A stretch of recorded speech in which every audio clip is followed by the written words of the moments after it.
10 seconds remaining. 5 seconds remaining. Reserve time.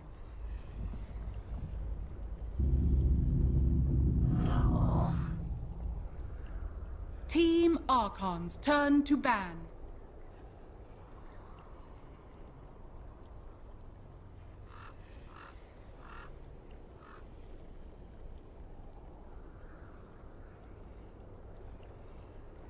Ten seconds remaining. 5 seconds remaining. Reserve time. Oh! compLexity's turn to ban.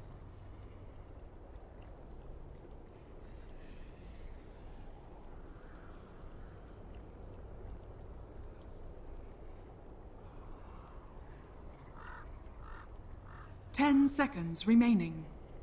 I should have seen that one coming. Team Archon's turn to pick.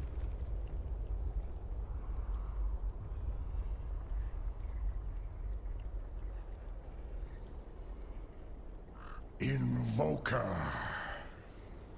compLexity's turn to pick.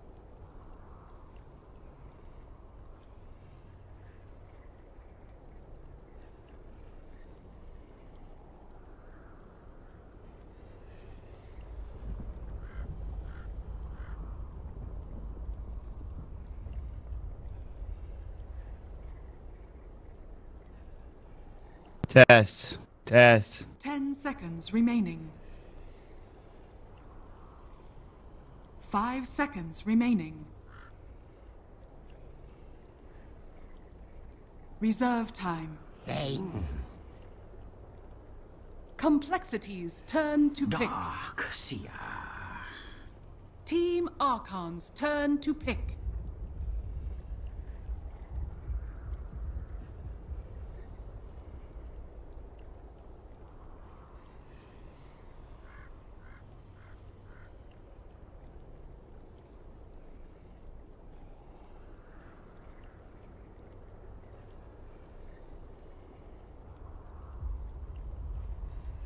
Ten seconds remaining. 5 seconds remaining. Dusk. Team Archon's turn to ban.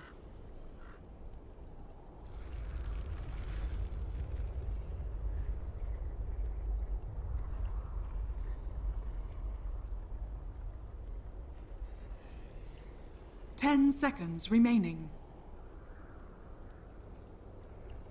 5 seconds remaining. Reserve time.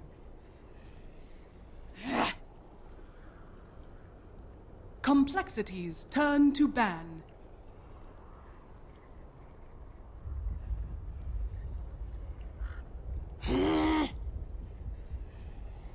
Team Archon's turn to ban.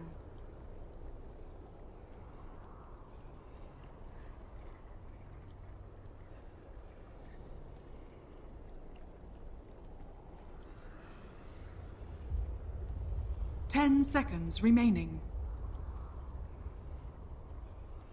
5 seconds remaining.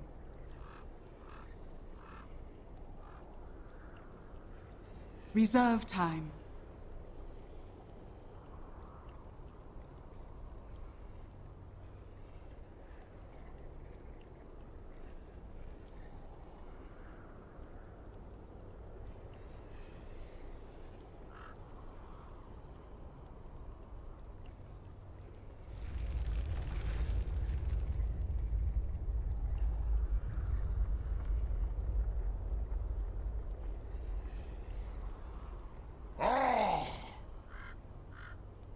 compLexity's turn to ban.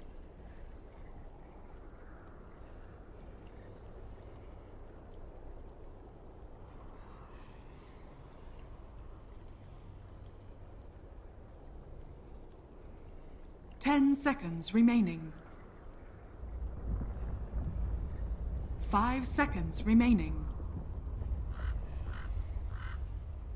Oh.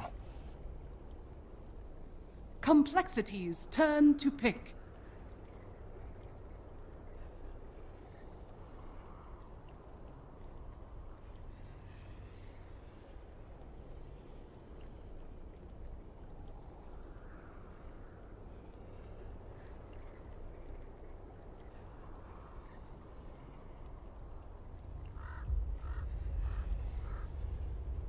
Ten seconds remaining. 5 seconds remaining. Ladies and gentlemen, welcome back into the Shanghai Major American Qualifiers. We are here in the winner bracket semifinals. It is compLexity Gaming versus Team Archon, and this is going to be a doozy, ladies and gentlemen. We've got Swindles, Limp, Chessie, Z-Freak, and Hanskin going up against the squad of Fluff and Stuff, White and Jo, Monkeys Forever, and Moo. This is going to be a lot of fun, folks. Stick around here on twitch.tv/bo3 for more action. Bounty Hunter. Team Archon's turn to pick.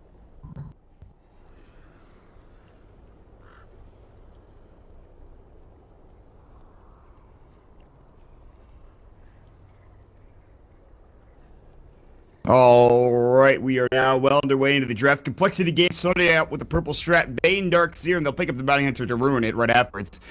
And of course, we have Tusk Invoker on the other side for Team Archon. It looks like it should be a pretty fun game here, folks. Again, my name is Mont. Thank you for joining me here on twitch.tv/MontDota2.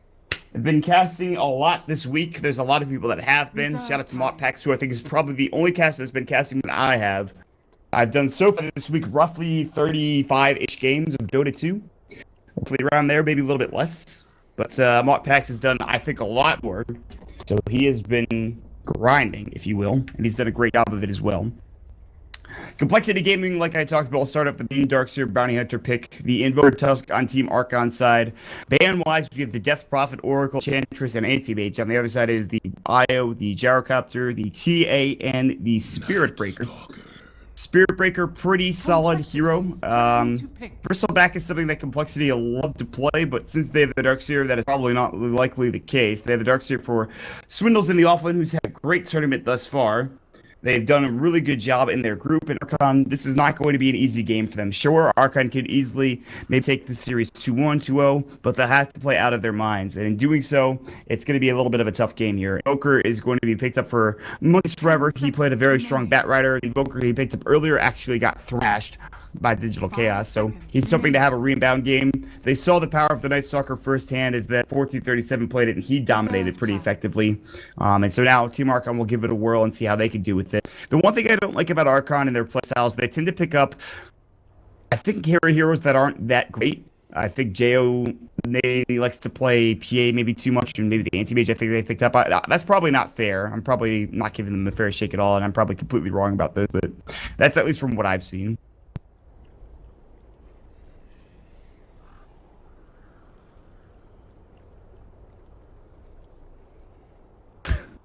This is actually a funny Reddit thread that I actually just saw on Twitter. Dear Digital Chaos, I know it may seem unprofessional, and the text of the thread is, but I need to ask, how good did it feel to absolutely dumpster his team in the qualifiers today? I'm pretty sure they don't fight away. Maybe they do. I doubt that's the case, though.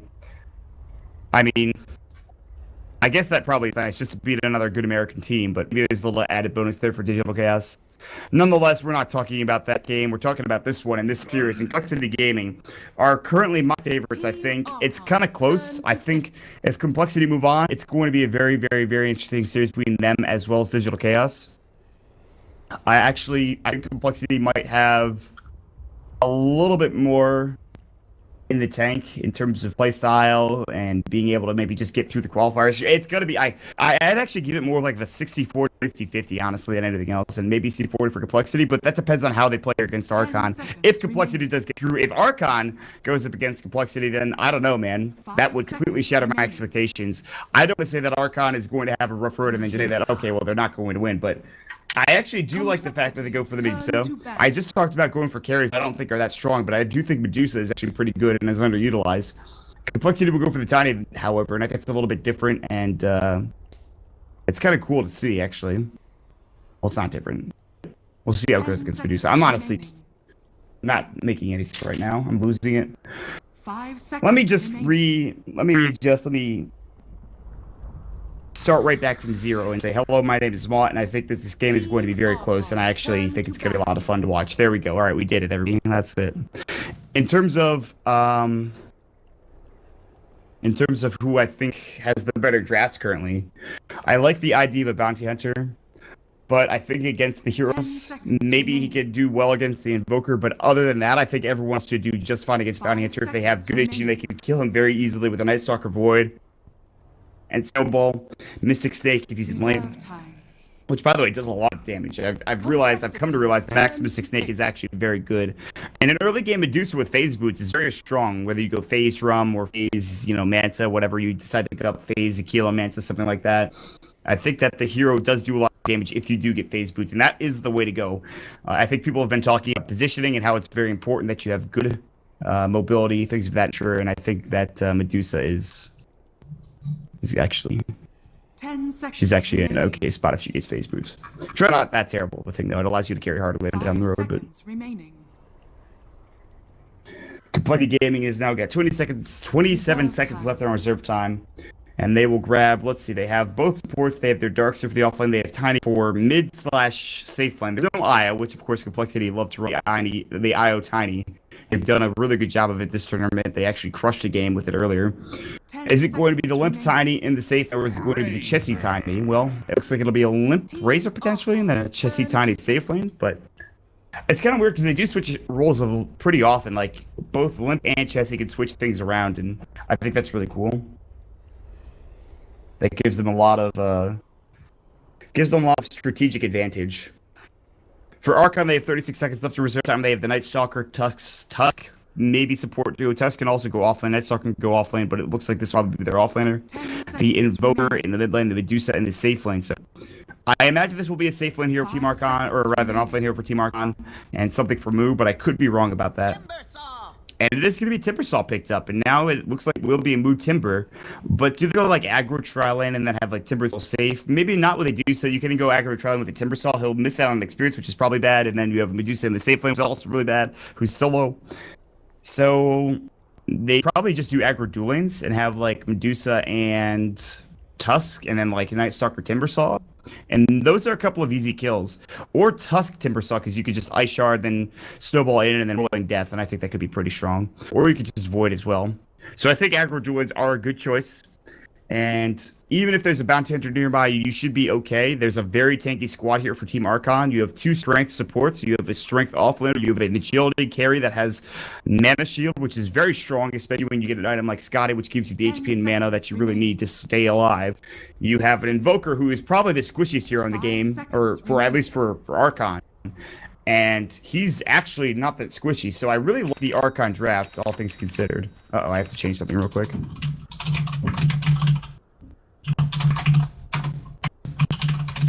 It's a good thing there's pause. Alright, and I've changed my zoom in, zoom out, thanks to JJ, aka Munkle, so shout out to him. Quick pause. This night coming out for the Night Stalker. Chessie will pick Boots first. Go to the safe lane. Limp going to be picking up a Stout Shield, probably going to get 2 pooled Tangos. And I'll admit, and he will be up against an Invoker. It's not the easiest matchup in the world, but you have pretty good base damage for a Tiny. There's a really decent chance that there's going to be a couple of ganks coming through. The Bounty Hunter action will sit mid for a period of time and help out Limpin. Give him some farm and last hits. The Dusa for Jo is going to be picking up a Ring of Protection and a Circlet. So an inevitable Basilius or Aquila coming out rather soon.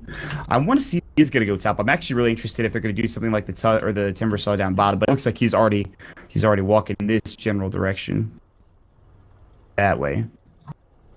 Ready is set by Swindle Mills, and Archon will say he's getting on Skype. His computer crashed or something, I'm sure.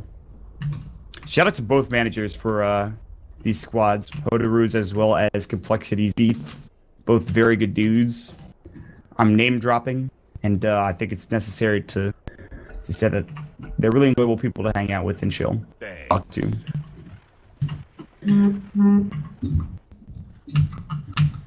Oh god, now Conrad just tweeted at me, someone say manager, but you're not the Cloud9 manager anymore, Conrad.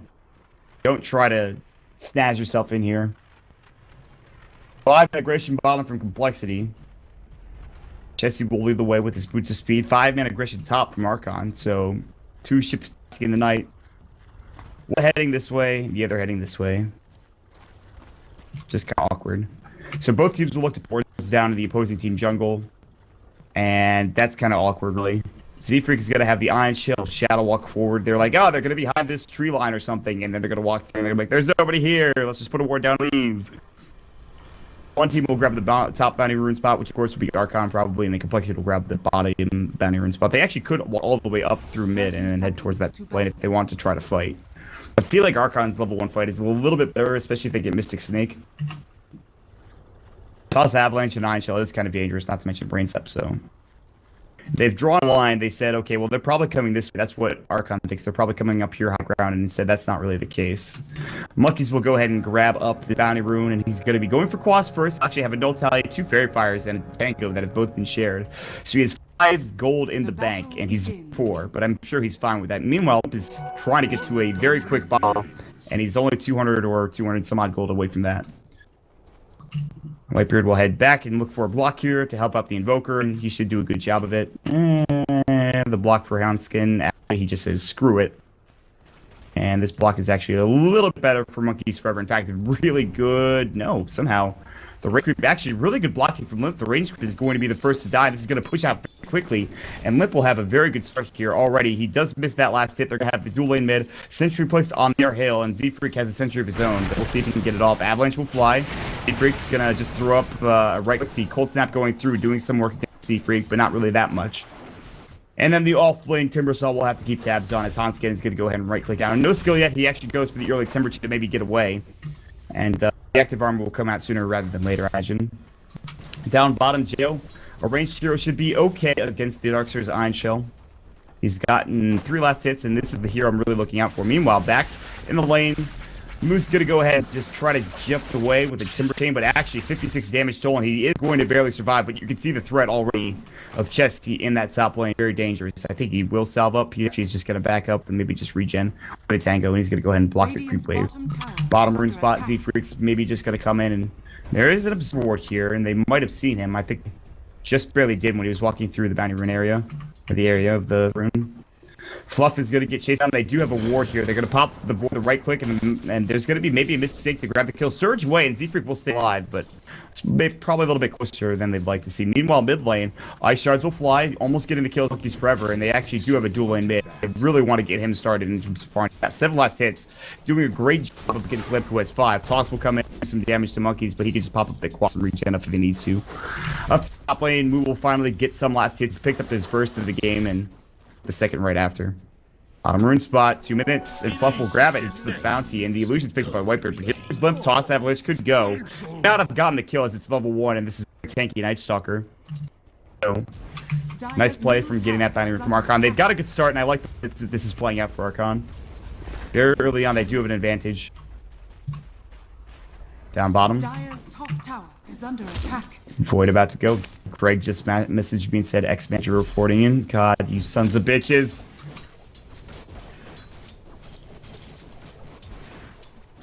That was bad. He missed that one. He shouldn't have missed it. Oh well, no big deal. Monkeys will pick up his Boots of Speed now, and he'll work on probably either a Midas, maybe an Orchid, a Yules, who knows. It looks like he is going for Quaswex, so... maybe Drums as well as Phase picked up early. There's a lot of choices here for Quaswex Invoker. Yule's probably not the one if you're going Quaswex. It's more for an Exort build, I think. Jo missing a couple of these last hits here in this bottom lane. In fact, he just missed all 3 there. It's rather unfortunate. He does the range creep at the very least. He's at 10 last hits, and this is on with Medusa. She's the best at last hitting early on in the game. You get Phase up and you're fine. You get into kill up, okay, sure, but they're missing out on a couple of these. Limp is sitting on 7, 12 for the Invoker. Chesty is the real lady with 15. He's almost got enough for his Phase Boots or Treads, whether he wants to buy one or the other. Cold Step on a Limp. They do have Ice Shards that'll actually connect and block him in for the moment, but he does have his bottle being buried out. Toss will go through onto Monkeys, not really doing that much damage. Down bottom, Swindles is able to search himself out of there. Z-Freak might get caught as well.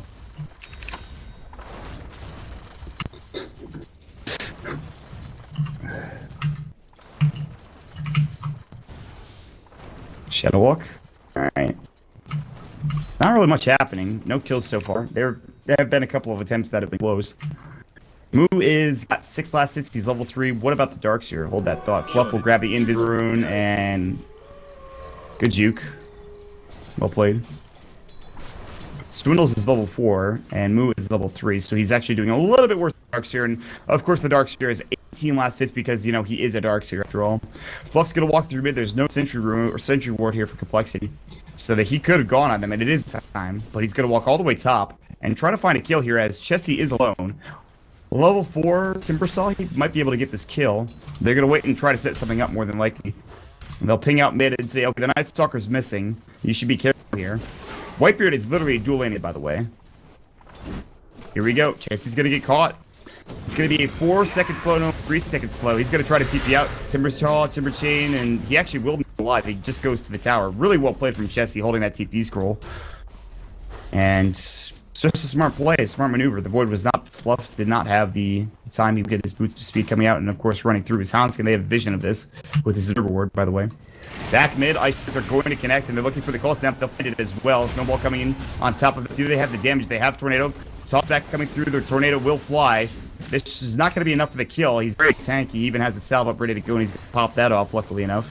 So I'll commit it for only a little bit of damage, which is going to be regened up. The Ice Shards will cancel it, and now that's kind of a problem, as the bottle is still not coming out yet. It's on the Courier, which is flying up towards the Limp, so he can get a salve and just heal him back up to full. Moo at almost Arcane Boots on top of his already Boot to Speed and Stout Shield. He's got his Rolling Death, and he'll just back away. Nightmare's going to go. They've got the Static Link, and they're going to zap a lot of this damage away from him. He does Timber Chain. He can use it to get out, and he will do so. And so they just wanted to steal damage for Chessie. Still no first blood. I haven't missed anything yet, thank God for that. Whitebeard with 6 minutes will grab the top rune spot, actually just save it up for the Invoker perhaps. Well, it looks like he can grab the Spider for himself, he'll do so. The move is like, I wanted that, but here, I'll give you Arcane Boots anyways, and I'll do just that. What about Jo? 33 last hits, he has something coming out, I think it's the Keela, and so phase should be next. Wave is actually pushing into the base here, into the Tier 1 tower down. Ice Shards will connect. Will they go? They're looking for a Snowball. They'll find it. Cold Snap's there as well. And they don't have the mana for the Tornado, though. So the double damage will go. The Toss is going to fly. Actually, the Avalanche first. No Toss. Could have tossed it and Hanskip, but decided against it. Z-Freak rotates in. Pops down that sentry. Kills the other one. You know, bottom lane, they actually void up onto Swindle. And this is just kind of it's actually pretty exciting, but there's not been any kills. Arcane's up for Moo. Level 5. Almost going to have his Shock Room. Might have something flying out. No, Sage's Mask for monkeys, so Yules actually for monkeys. Tornado just to get some last hits. He got 2 of them there. It's pretty expensive for 2 last hits, to be fair. He could go Orchid. He has a Sage's Mask. There's a chance. Z-Freak looking for some experience down bottom. There is this sentry here, so they know that he's there. They saw. He dropped. Oh, that's an Observer Ward. Sorry, my bad. I was wondering why I couldn't see him, but that's the case. It's an Observer Ward, not a sentry.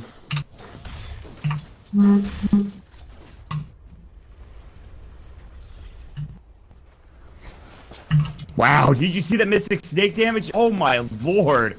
Level 4 Mystic Snake against the Bounty Rune. If he takes another one of us, he dies, and he knows this. Jesus.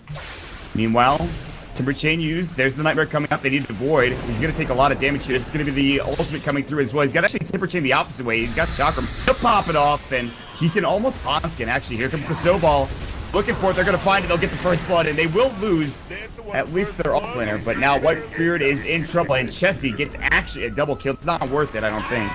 Meanwhile, Lich will go. They have Toss. Monkeys will go ahead and toss back onto Chessie. He's going to Ghost Walk away. The Plasma Field actually gets the kill. He'll pick up a drop.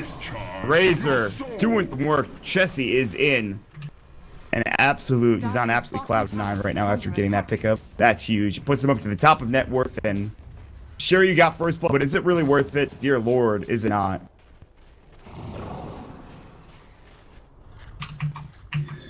And it was just not tanky enough with level 1 refracted, or rather 1 reactive armor. Chessie's really not going to concern, especially with armor reduction coming out of Eye of the Storm, which is only 1, but still. It's like 1 per strike, actually, I'm not sure. Swindles is going to go ahead and jungle up. He is sitting at 3rd in net worth. He's even ahead of the Invoker. However, LaNm is actually behind the Invoker. So there is at least a little bit going the way of Archon here. So, I mean, that's a big problem. Chessie was not doing that well up until that point.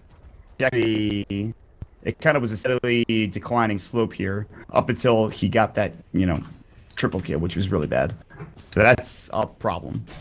That's not great. Bluff going to go ahead and pull. He's level 5. He's got 1 point in silence, 3 points in the void, and just the 1 in Manhunter of the night. I actually think that's a really good build. I like that. And a pause will come through. Flag. I'm fine.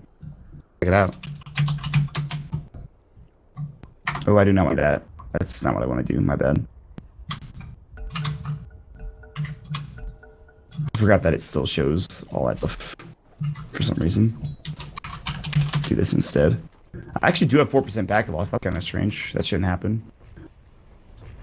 Yeah, that's definitely not on me. JO's losing mana. He should know he's going to get pinged down. He's going to back away. Fluff actually watching him. He's the only one that was pinging him. Ancient's looking to get stacked here, and that'll be for JO on down into the game. Monkeys will do the stacking for himself. He's got the Wex, he's got the Urn, so that's what he went for, and the Phase Boots now. No Yule Scepter, no Orchid, not anyway, not just yet. Illusion picked up, Bounty picked up for LaNm, who's probably going to go for maybe a Bracer, maybe just straight Blink. I like the idea of getting Treads first. Down Boots, Blink, sometimes this doesn't work very effectively.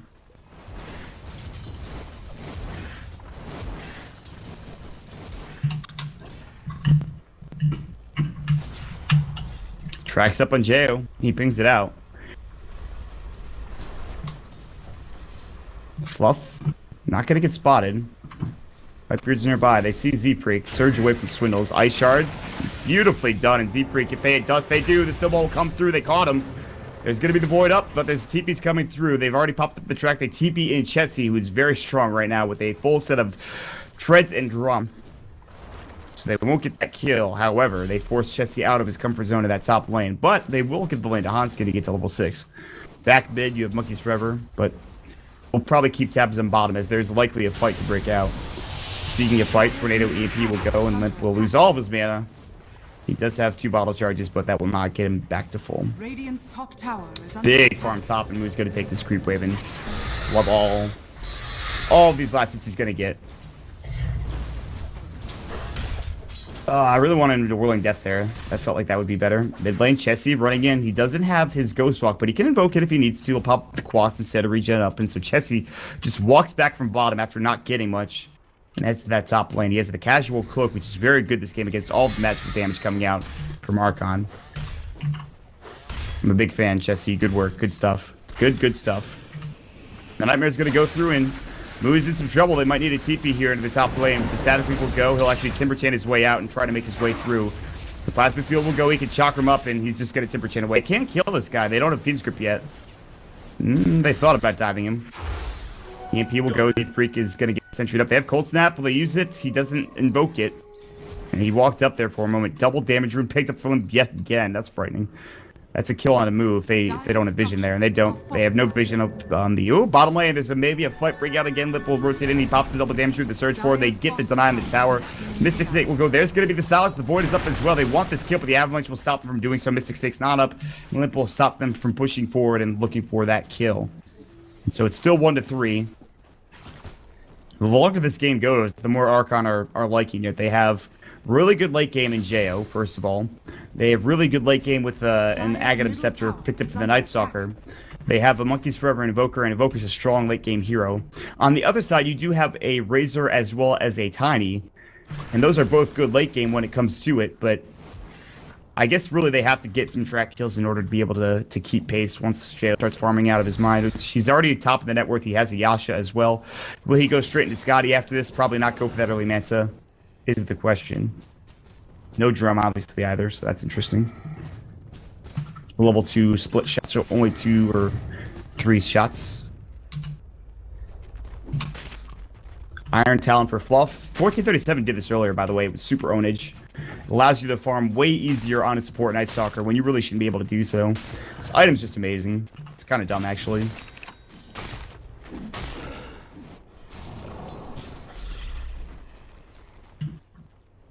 Maybe a smoke from Cole? compLexity? Do they have a smoke? They do. They're going to send Hanskin, LaNm, and Zfrick down towards the bottom rune area. 14-minute rune will spawn just in a couple of seconds, and maybe somebody going for that will be their target, such as Jo, but he doesn't have a bottle. Oblivion Staff is picked up for Monkeys Forever, so it is going to be the Orc of Malevolence. They're looking for Jo, and this should actually be a viable kill. He does have a 3-mana shield. He also has an Aquila and some 1-stacks, but he does also have Stone Form. This is very, very sketchy. I'm very concerned for Jo, and they're going to walk in. They have their Fiend Script in. They do have the mana drain with the Fiend Script. There's the surge forward, and they can't get the kill. Jo is able to phase away, and here's the TPs. Monkeys does not have Tornado.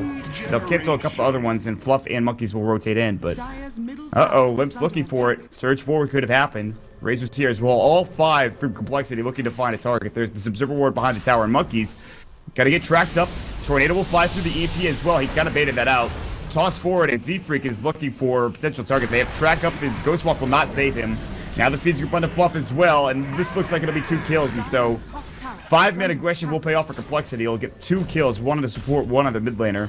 Moo will start putting pressure on mid, and Jo will start putting pressure on mid, rather on the Moo will be on the top lane. And this actually should be a tower kill. They have Glyph. Tier 1 for a Tier 1. Here's going to be the TP in from LaNm. Jo should go for this. And the deny comes out. Huge play. JO's going to pick up the point booster, so it will be that Scotty. And bottom lane Glyph is going to fly, but very good Observer Ward to start things off here. That really won them the fight pretty much, plus the track. Ghost Walk is not going to be useful this game because of it. TP's coming through. Monkeys will go ahead and Tornado and EMP in. Can he find a kill here? Chessie's very low. Can he get a cold snap off? He doesn't have it invoked up. And here's the Timber Chain. Chessie gonna get rolling death. Moo across the map will find the kill. And Hanskin will be next. The dust will come through. And Zfreak actually TP's home. So despite losing that tower, they get 2 return kills and 1 on one of the most net worth heroes in the game. And that will get them up to an 1,211 gold. Well, actually, it's more like 1,708 gold swing, roughly. 603 of that gold will go to Moo. He'll pick up a point booster. LaNm does now have a Blink Dagger, so he's able to jump in and out of fights a little bit easier. And went for Trades Blink, which I like a lot. Deep-ass ward from Fluff. Invis Rune, oh, actually, Double Smoke is going to come through. Can they kill LaNm? They probably could. They're going to have Moo come mid here in a moment. It actually looks like they're thinking about it. Waiting. Oh, Toss Ab was already used. Now the Snowball, the Void will come out. Actually, it's going to be the Crippling Cure. Void's not been used yet. Now it has. And the trick will come through, but it'll do nothing to save his teammate and friend and comrade. Nice gank. And Jo continues to farm. No ultimate orbs just yet, so he's still 4,000 gold away from his Scotty, but this will help the cause. There's going to be the Mystic Stick coming out and keeping him tanky as ever. Bottom lane, Zfreak rotating in. A quarterstaff now done for the Invoker, so his second Oblivion Staff is on its way, as he has already enough money for the Sage's Mask, but the robe is not quite there yet.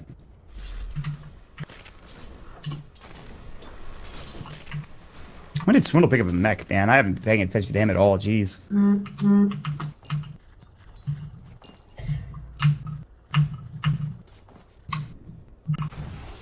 Wow, that is a very deep ward. They see them rotating in. That ward is going to give some good vision, and Fluff knows that they're going to get ganked here, it looks like. Actually, they smoked up. Did they smoke up on that ward is the question. I don't know.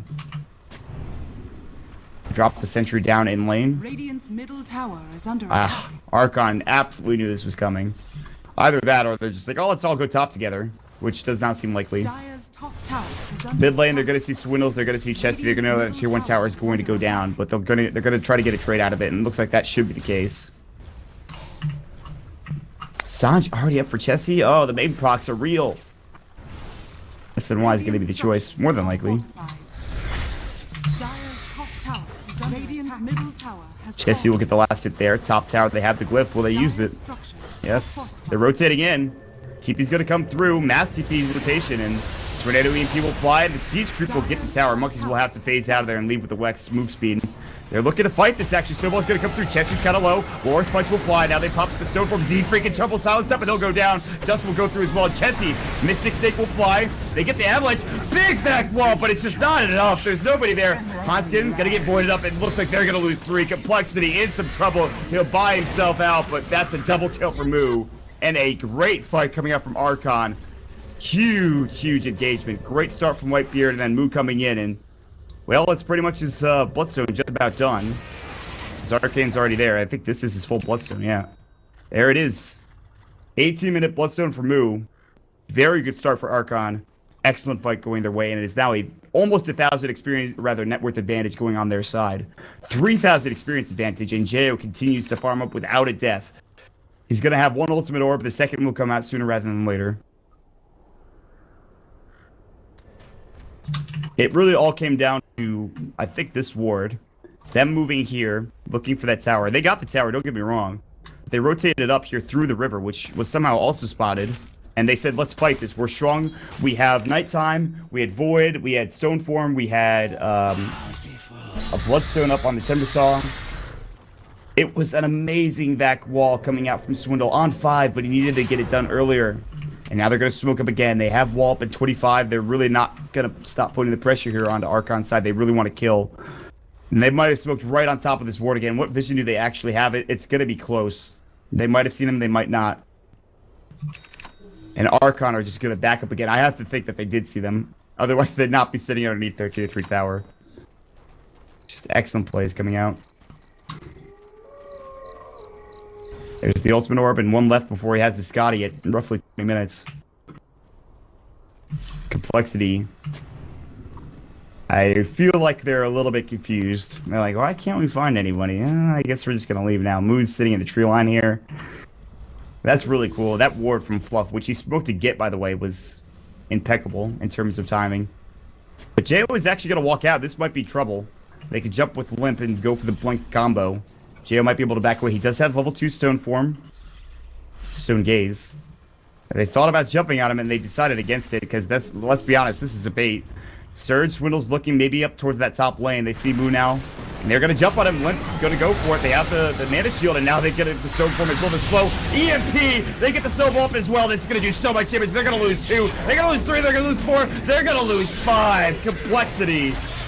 Get baited. Actually, Swindle might live. He does blink away. Okay, they're going to lose 4. Still, compLexity get baited, and Archon absolutely slaughter them with a great Stone Gaze and EMP coming through.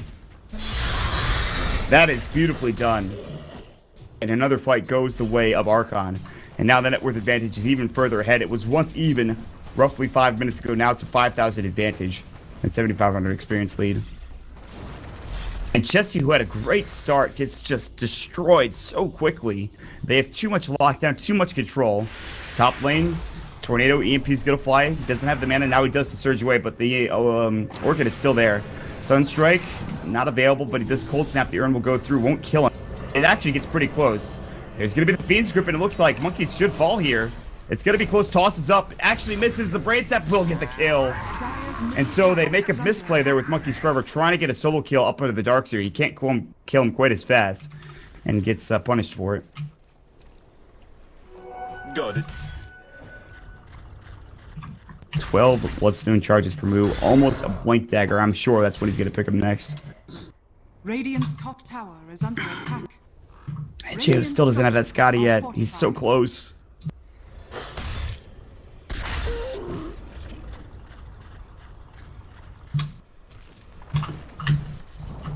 Radiant's top tower has fallen.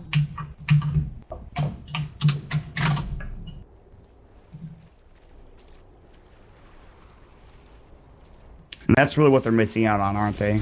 Track kills. Swindle's going to get caught by Moo, who I think blinked in. Darkness will go for Fluff, and he does have a Midas now, so... Midas, Iron Talon, not sure how I feel about that. I like the Iron Talon choice, but the Midas might be a little bit of overkill. You're not going to get your point booster anytime soon because of that. Rotation, they're looking for Limp. There was Sigil, they're going to find Whitebeard, tracks up as well, but here comes the Snowball, and now Monkeys is on the hunt. They've got Orc, and they're going to pop it. Tornado will go, there's going to be the Chakram as well. The Ice Shards will lock him in, and it will be an easy kill. As they're a little bit too out of position, and now Moo has a monster kill, and 13 Bloodstone stacks as well. We'll call them charges, I suppose. Back towards bottom, Swindles is going to have a blink and mech at the ready. He still has now his level 2 wall and level 4 vacuum, so he does have the max level, that vacuum now. And he can get a good vac wall. Jo now has his completed Scotty. Will he build Manta next? Will he go Butterfly? There's a good chance he just picks up the Manta, gets some extra attack speed. And just like that, it gets even worse for complexity. Top lane, Z-Freak looking to maybe track up onto Moo. He thought twice about it because if he goes for the track and gets dusted, he's dead. Jim should be coming out soon, but probably not until the Aghanim Scepter. Maybe Fluff gets an early Jim and then picks the Ags afterward. Cold Snap, he actually gets Orchid too. They have Tornado. No, he's going to use it now. Tornado will fly here in just a moment. Doesn't need it, actually, as the Soul Bird coming out from the Orchid Malevolence will kill him as it expires. Nice play. Ooh, Guardian Greaves not done too. Swindles is very farmed. He's the most farmed hero in the game for complexity. Chesty is getting close. He's up to 2,000. He still can't get to that SMY, which he will finally pick up here.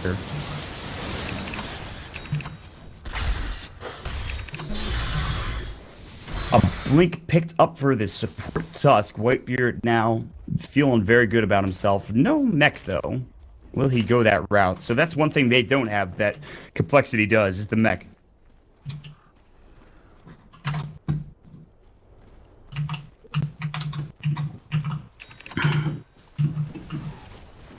Here we go, Jo going ahead with the split push now. He's actually across the river for the first time in a while, and that's frightening. If you see that, like, that snowy attack modifier, that's going to make you freak out, I think. Like, he is a Scotty now. That is a huge problem, and he does not care really about anything. He's just walking up right now, and he's like, I'm completely fine with this. Radiant's bottom tower is under attack. He's going to go ahead and hit the tower a little bit, back away. Now, you have to keep in mind he has 1,264 mana because of this guy to giving you all of that health and mana. He's actually very tanky now and almost impossible to deal with, especially if he gets his Stone Gaze off, which is almost going to be level 3, by the way, which gives you 50% bonus physical damage, which is super frightening. And here they go. There's going to be the Toss Avalanche combo, and it's going to go right back, and he's going to pop up the Stone Gaze. He's actually running low on mana. The Phoenix Grip will go through, but it gets canceled immediately by the Tornado coming out. Hanskin in trouble. The Chakram will bring him down. Now the Orchid on Zeke as well. The Urn will go. Timber Chain will fly through. He will die to the Soul Burn. The buyback coming in from Hanskin, and now Swindle's looking for something. He's got the wall. He's got Vacuum, but he's going to chase up the Jo instead, who will try to phase away. He's not that fast, however. He's losing a lot of mana as we speak. Now he'll try to TP up with the Vacuum back, and then that will go as well. And it looks like Jo might die for the first time in this game, and it will do so. Good buyback and complexity. Keep their tier 2 tower alive, and they finally find a good fight. And I guess Jo's just not that tanky yet. And they will take Roche off the back end of this. Complexity might turn this game around. That gives them 1,000 gold. Sure, they have to buy back up onto the Bane, but they don't get any track kills. That could have been way better. 829 gold going the way of Chessie. And not only that, but it'll grab the Aegis more than likely. Dead for 39 seconds is Jo, and this is not a good fight, really. The smoke up. Uh-oh. Roche is low, but not low enough. And I like this Smoke of Deceit. They're going to rotate in the Tusk as well. They don't even need Jo. They pop the Guardian Groups. Here comes the Tornado. And Limp, as well as 3 others, or 2 others, will get caught the EMP. They're going to have to avoid it. The Nightmare will fly through, but there's the wall placed up as well. Chessie, Chakram will fly. He's going to come in. They get the Orchid off on time, and it's on the Limp. The Snowball comes through as well. War's Punch will fly. Can they get this kill? They get the Chakram off as well as the Rolling Death. Limp is so low, but still alive as they've lost the Invoker. They want Swindles, and they've almost taken him down as well. And Jo is back up from 2. Track will go through, and Swindles will somehow be able to surge himself away. There's the Silence. The Void will go through, but they just can't get a kill here. Z-Freak is here in the tree line, by the way. Roche is still very low.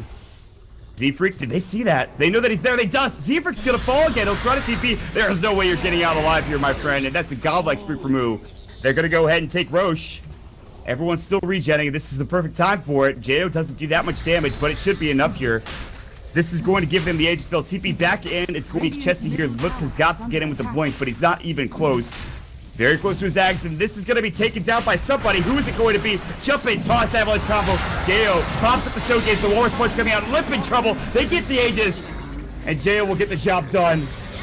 Still on the low ground. The Phoenix Grip will fly. Here's the Sunstrike hitting onto Hanskin. It misses. He's out of mana now. Chessie will get away. The Scotty coming through. The Nightmare is up on the moon. It doesn't matter.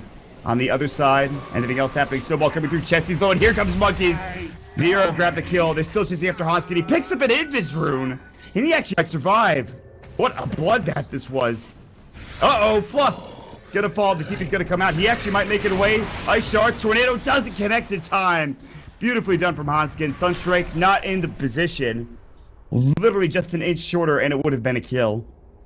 Fight recap. That's not the one we want. Look at this little fish hook right here. 5,000 net worth advantage. Go with the wave Archon, and they get it back up after that Roche fight. Yeah, with an Aegis now is a little bit more tanky, a little more survivable, obviously, with the Aegis. And Moo is still godlike.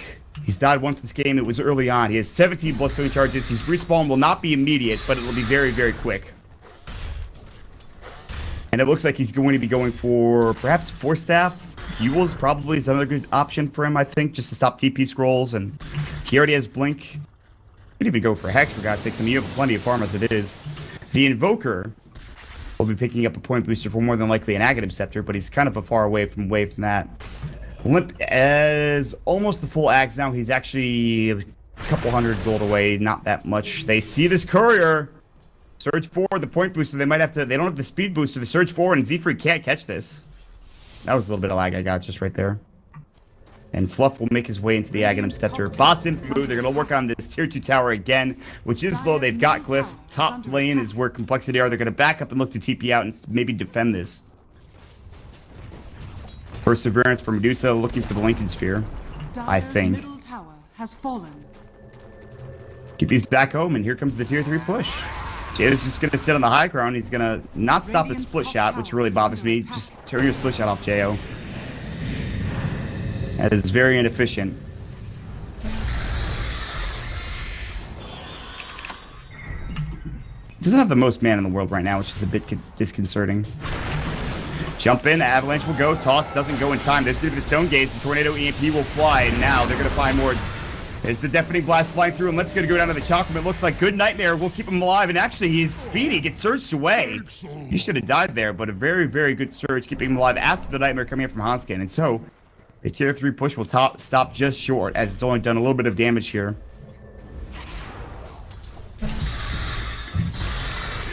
Moo up into Yule Scepter, as I figured it would be. I mean, really, you're not going to go for like a Dagon or anything, let's be honest here. It's not that easy. It's not that hard of a, you know, a call to make. Shadowblade for Whitebeard. I like that choice.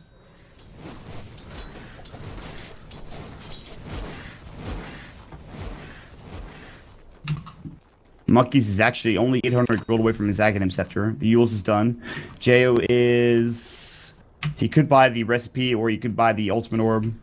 And then he'll still have to wait a couple hundred gold before he can get up to that Lincoln Sphere. What is good against Lincoln's here? Or what is Lincoln's good against, rather? I guess the Fiend's Grip, huh? Yeah. Static Link, but, yeah.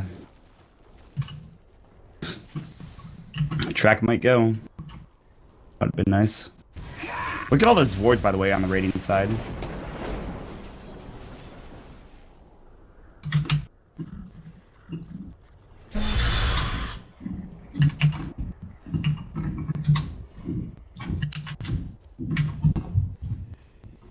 Let's look at the items real quick while we've got a moment here.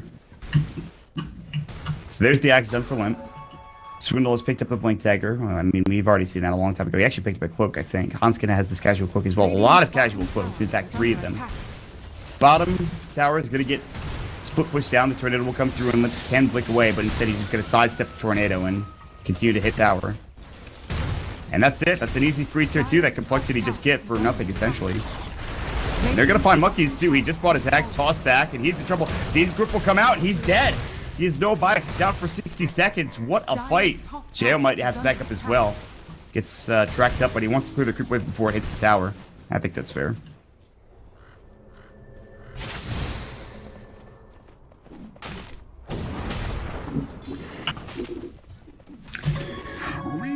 And Jo is just about 300 gold away from his Lincoln Sphere. And really, the Fiend's Group will not be utilized that much anymore, assuming that the Lincoln Sphere does not get popped by something like a Force Staff, which they don't have. They have no forces. Could get popped by, let's say, Nightmare, Static Link. So there's still some things you can do. Aegis is reclaimed right as he picked up the Lincoln Sphere. He's now got 2,000 HP and 1,500 mana, so he has plenty of stats to keep him up and alive.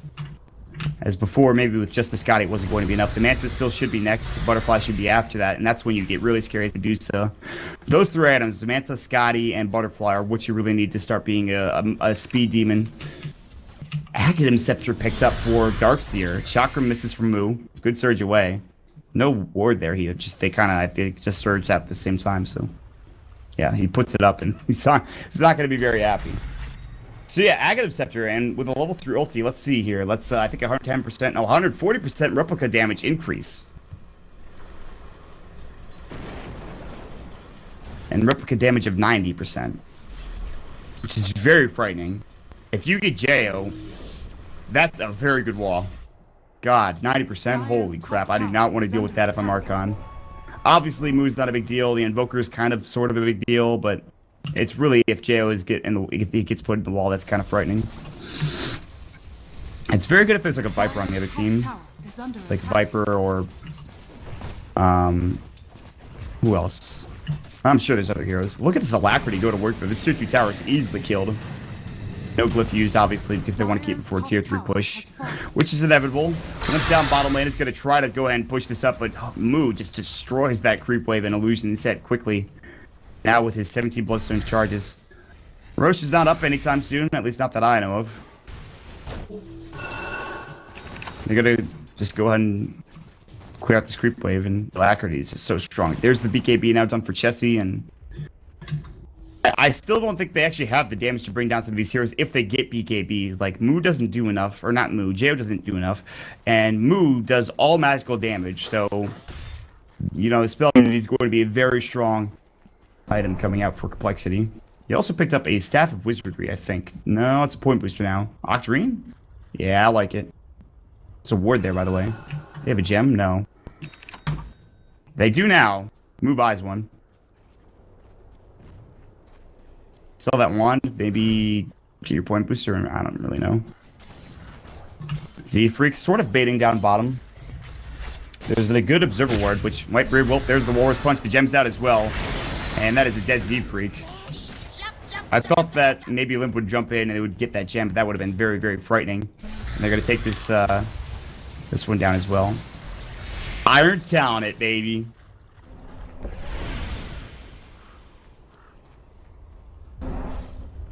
Alright, when's Roche up? Max Roshan respawn duration. Dear Lord. Not sure who that benefits. Probably not Archon. What did he buy? Mansa, okay. He's actually just got it now.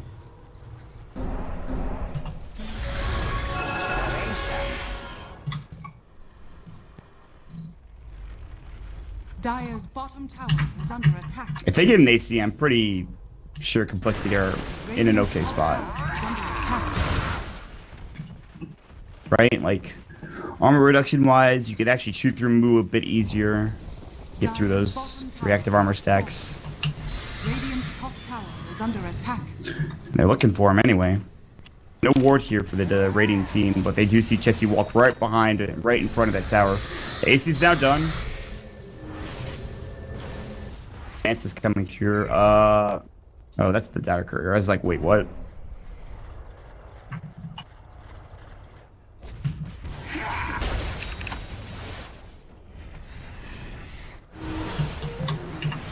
Ooh, that tornado. Almost right on point.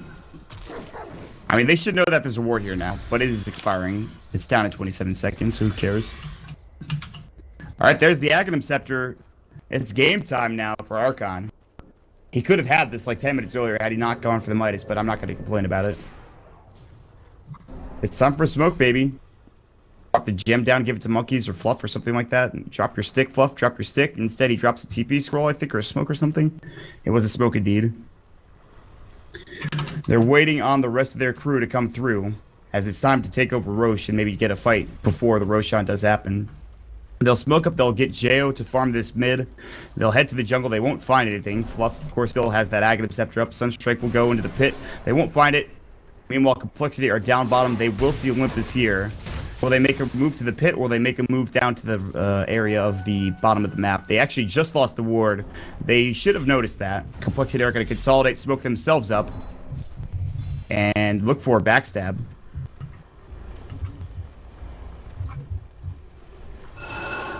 Oh, they might have to just TP back home. That's not good. Tower is under attack. They're going to lose this tier 3. They really want to go for this backstab, though, and they're going to be right out in front. They'll see Limp. They have the ward there, and Whitebeard has to back away. They'll get the toss avalanche combo onto Moo, but he's fine. BKB will go. Swindle's going to jump in. Back wall onto 4. And now they're going to do some work here, but Chesty getting right-click down. The Stone Gate's going through. That's going to be the static link. It'll outrun it here. Anybody dead yet? No. Fluff's low. So is Moo. Moo has to get out. That's really bad. Now here's the Fiend's Grip, and they might lose Jo. He's in trouble, but he does get out of it as the Walrus Punch came through. He gets enough mana back, and Jo's still in trouble. They're going to snowball him and keep him alive, and Lip is so close to bringing him down, but they're going to lose Jo. Almost certainly, and now this is a bad fight. The Chakram going through. No buyback up ready for Jo, and Whitebeard's in trouble. Gets right-click down the Iron Shell. Double kill for Swindle. Because the Tornado EMP combo won't grab the kill, but it's going to get close on Z-Freak. It's just too much damage coming out, especially with that back wall. The Aghanim Scepter is dirty. As soon as that is dropped, you have to back. And now this is Roche, picked up for complexity. They are still in this, baby. They're ready to fight. 55 seconds for JO to respawn. No buyback if he just bought that missile. Sunstrike will go, and how confident are they feeling? Do they want to try to fight this? They have Moo. It's a 3 versus 4, essentially. They'll send in a Forge Spirit. There's the axe now done for Moo. He wants to be able to carry this game on his own. He'll be able to do so. He's pushing out bottom. Will they try to fight this? They saw that the Roche is still pretty tanky. Z-Freak up on the high ground. The Void's going to come through, and he did not expect this.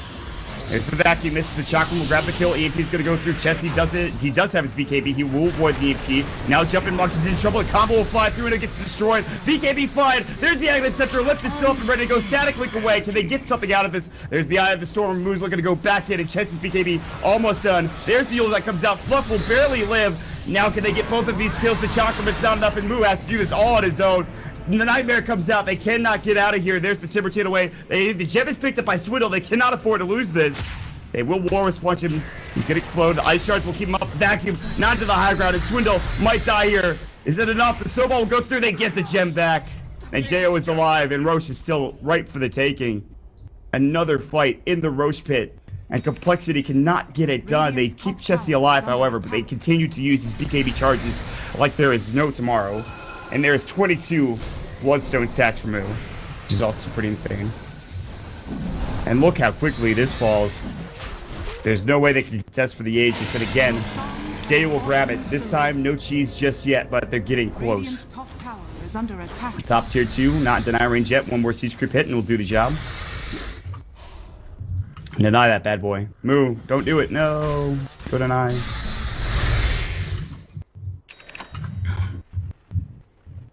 BKB still at 8 seconds, but he does have 4,000 gold now. But Jay continues to get strong.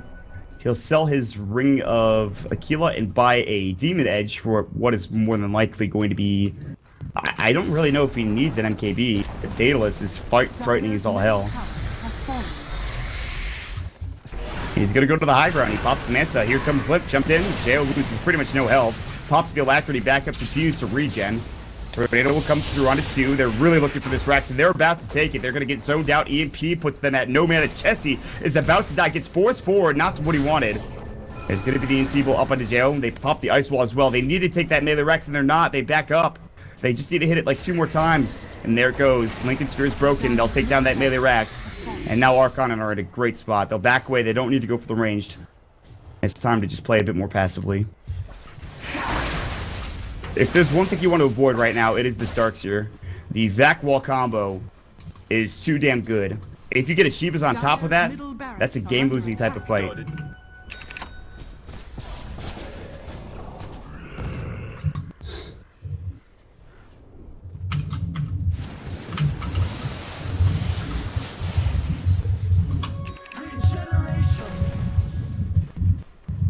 $2.9k gold for the Tiny. Buyback status, that's not what I wanted. Only 1 on the Radiant squad, which is of course Moo, and then 3 on the Dire. But if anybody in Radiant dies, they are still in a lot of trouble. I mean, this Tiny can push down and get base real quick. Jay was actually 139 away. Fluff's not too far off as well, and well, Monkeys, he's got 4 minutes before he can get his buyback up. And Monkeys has not had the best game, really, at all. Squat's Wex Invoker has actually gotten destroyed in a lot of these fights. He's been sitting on Orchid and Aghanims for probably the entire game.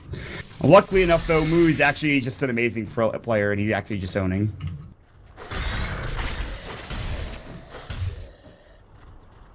If they can get this BKB down even further for Chessie, an 8-second duration down to 5, they win this game pretty handily, I think. I think the Tiny will probably go for BKB next himself to avoid a lot of that damage coming out from Moo, but I'm not sure. If he was going to go for Daedalus, he would probably not buy the Demon Edge first. He would buy the Chrysalis first. I'm not sure why I thought that. It is going to be an MKB, so I'm kind of an idiot, but whatever. I'd be very surprised to see JO buy a Daedalus right now. Nobody has a Halberd, nobody has a Butterfly, but the damage is still going to be really nice. Tier 3 tower getting absolutely solid. Here's the Avalanche, toss back, Tornado coming in. Now the Fiend Script flies through. They have to Cold Snap, they'll jump in, and they'll save him. There comes a Blink and the Snowball save coming through as well, and Hans can barely live. The EMP flying through the walls up, and now Whitebeard, look how much damage he's taking from that illusion. Now the Stone Gaze is going to go Vacuum Wall again. The Refresher, is this the fight? Swindle actually gets stunned up as well. He's got no mana, but he still stays alive. One on each side down. Now Chessie is low, but Jo still has that Aegis fluff. Trying to go toe-to-toe will lose the gem, and the Aegis is now gone. Moo will not go back. It'll pop the Chakram as well. Toss Avalanche going, and Jo is actually just destroying everyone. He gets a double for Swindle, and still Jo continues to chase. Moo has to actually look for him and has backs away. Swindle's going to go ahead and surge himself out. They can blink and look for a Yules. He's got it. He gets it off in time. They're going to use the double Chakram. Is it enough? They'll back, and it's another kill going the way of Moo. He keeps this game in favor of Archon, despite all of that happening. The double Vac Wall Refresher Orb actually just owned that fight. That's not what I'm looking for. And Tier 3 Tower Bottom stays alive. So they know this is up now. They know that they've got a Refresher to deal with on Swindle Bounds. And how do you deal with that? Well, for one, you're going to want to have buyback. And buyback for Jo is 800 gold away. There is a Manta style for Limp, which is interesting. I'm not sure what that's for. Maybe avoiding some stuff. But they have to Nightmare and Enfeeble these illusions to kill them.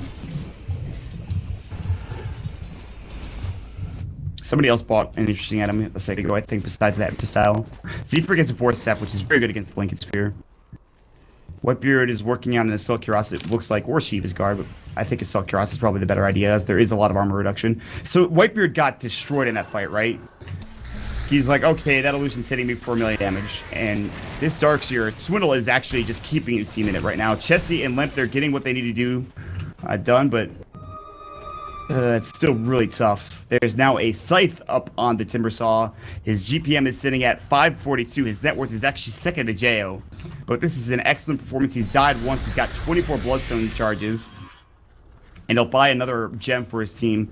For fluff and stuff probably to carry around.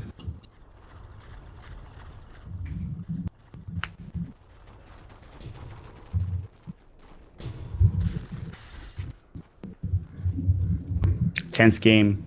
compLexity are certainly not out of it by any stretch. Jo continues to farm towards his buyback. They are all going to the well. They're like, there's nowhere safe to smoke. We're going to smoke in our well. They're going to smoke right under their tier 3 towers where they're going to smoke. Invoker will TP back home, and he'll join the fun in just a moment here.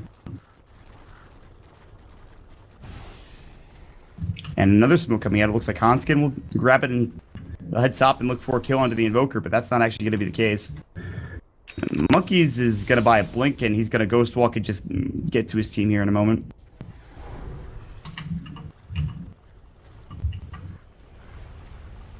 Get that ward down from Whitebeard. Kill that ward with the Iron Town from Fluff. Oh, they know. I think they know. As soon as that ward went down, they know. They turned. Oh, Swindles. He's going to get spotted. They're going to jump in. They missed the Warriors punch. The X will come out. There's going to be the double Chakram. Can they get this kill? Yes, absolutely they can. And that's a huge pickup. He does have buyback, and they're going to go straight into the base.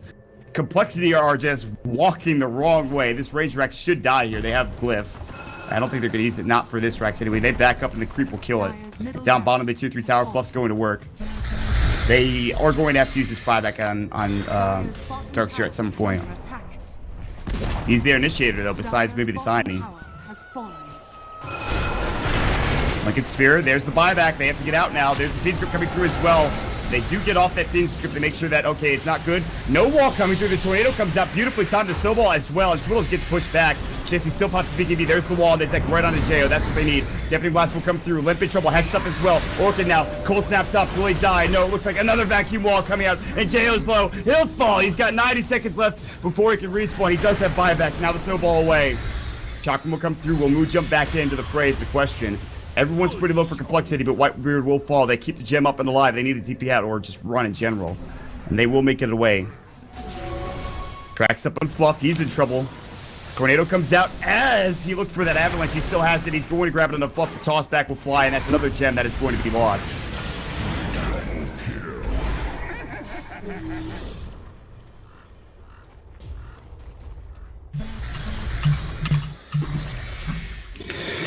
They force out the buyback from the Dark Seer. There's no buyback for Fluff or Whitebeard, but 45 seconds is not that long. Roche respawn is a minute from now, which is really unfortunate because everyone will be alive for Archon. As Dark Seer is doing his damnedest. 49 minutes in. This has been the best game I've seen so far of this tournament, at least for the American regions. Even that 70-minute game was not as good as this because it was really just anti-mage farming, let's be honest. There's still buyback for Jay. He'd rather not use it. And it's time to contest Roche. They have vision of some of these heroes surrounding, or rather at the Ancient Stack. They don't see the guy in the pit, which is, of course, Hanskin. 35 seconds for respawn, and everyone will be up for Archon. But I don't think complexity can afford another Roche to go the way of Archon. They cannot afford Jay to have another Aegis. They cannot afford Moo to have whatever he wants. He is maxed out. Maybe sell your Rule Scepter, but I don't know for what.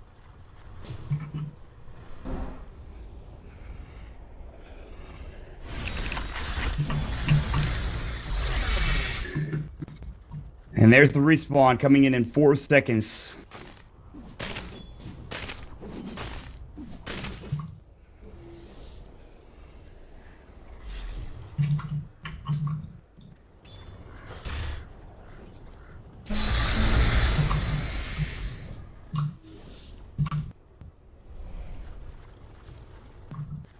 Don't smoke on this ward, please. They don't have a gem. Oh god, this is miserable. They're gonna smoke on this ward.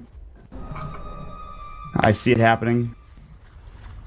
Radiant's middle tower is under attack. They have a Fort Spirit in there. Mid is getting pushed in. Sunstrike went, I think, just to stop the push, but that's not gonna. Oh, here we go. They're in the pit now. And I think Team Complexity know it. Well, they're pushing mid now, and it looks like Tiny's just gonna go for the tier 3. He should go for the tier 3. This Roche is not dying nearly as fast as they'd like it. Oh, they have a refresher now for the Razor. The double Eye of the Storm coming out, and more importantly, the double BKB as he has the Scotty now ready to go as well. This could be another game-winning item here. That's it. Aegis will be taken up by Jo. The cheese will be taken by Monkey's River, and they will get out scot-free.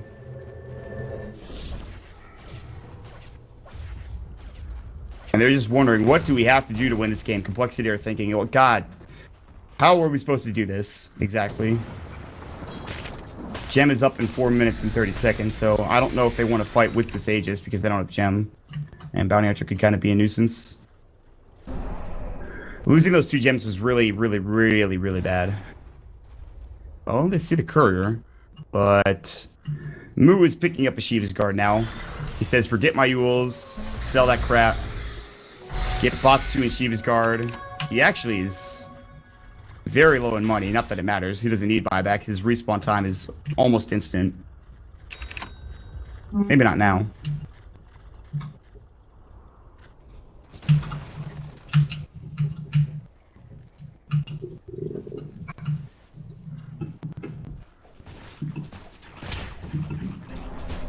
That tier 3 tower is not alive anymore, but they have full health in the ranged and melee racks. Ward's going to drop down to give them some vision. They do not have Moo. He does have boots of travel, and he is going to go ahead and TP in. Here comes the Alacrity. They might be forcing this too early. I'm not sure. They popped the Link already. Limp will not be able to blink in now as the split shot goes. The Tornado is going to head up as well, and that'll just push him back EMP. Trying to force out the BKBs. That's not going to be the case. Jo is going to still have that split shot just to avoid and make sure that if anybody tries to jump in, they get hit up with a split shot. Track will go again. Keep up with that Lincoln Sphere. There's going to be the Lotus Orb. Ooh, that's really sexy. But it will not save him from a back wall. And there it's going to go. Back wall number 1. And now it's time to back forces away. LaNm looking for a toss avalanche. The Deafening Blast will go, and Jayo's still alive. It's time to back away, but they do get the Fiend's Grip off, and there's going to be the Refresh Orb coming through. They actually snowball up. It's going to be the Lotus Orb. Jayo might lose his first life here, and they will. LaNm now in trouble. He's actually going to get hexed up. The Shiva's Guard will go.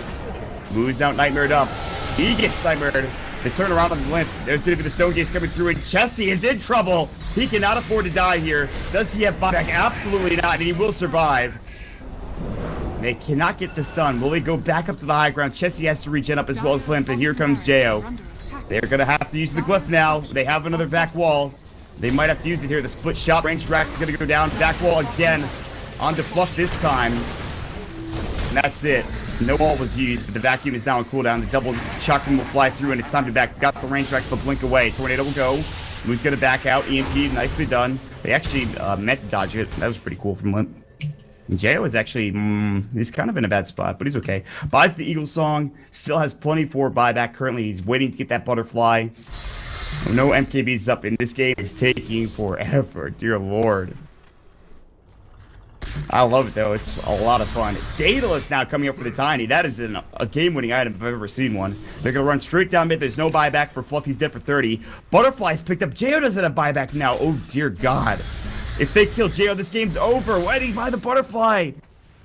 They know the push is coming. They should. Fluff's up in 20. They can take this rack so damn fast with the Salt Curiosity Mantis style for LaNm, but will they go top for the tier 2 instead? It looks like no. They will not. They want to even out the racks right now. Jayo might be a little too far up. This is a bait. He's walking so far up, but he seems very confident. Uh-oh. Tornado's going to come through. Z-Freak will force himself away. Ice Showers won't connect. He barely sidesteps it, and he will make it away. Is that a cheese? Did he just eat his cheese? Why did he just eat his cheese? Why did he just eat his cheese? He just ate the cheese. Oh, Monkey's just fat-fingered his cheese, I'm pretty sure, unless he was low in health, but I don't think that was the case.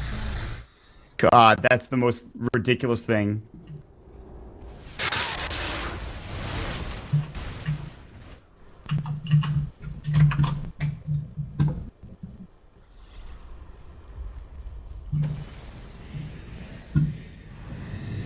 They caught Onskin. There's the Tornado. They don't have a gem. They do have Sentries. Chakram will go, and he's donezo. Doesn't have buyback. It's not the biggest kill in the world. I mean, it's a support. And Jayo is now 1,714 gold away from buyback. His bounty will help him a little bit. They're going to keep going bottom for some reason. I don't think that's the right play, but whatever. They're just really, they really want to finish this game off. Oh god, and there's a KB for Swindle now too, and he has his full arsenal up and ready to go. They want to finish off this Rex. Ice Shard will go. LaNm will have his blink put on cooldown with the Port Spirits. Alacrity up on these illusions. Tornado comes out again. We're just doing some decent damage. Double shock from LaNm actually has to get surged away.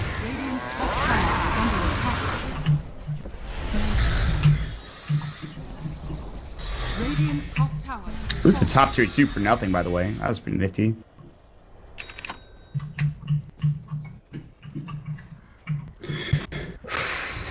A tense game, to be sure.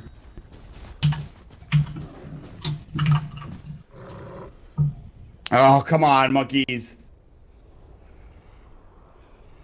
It's probably not his fault. Didn't he DC in the beginning, too? I mean, I'm sure I know what the reason is, but... Alright, I'm going to talk with you guys because we're paused.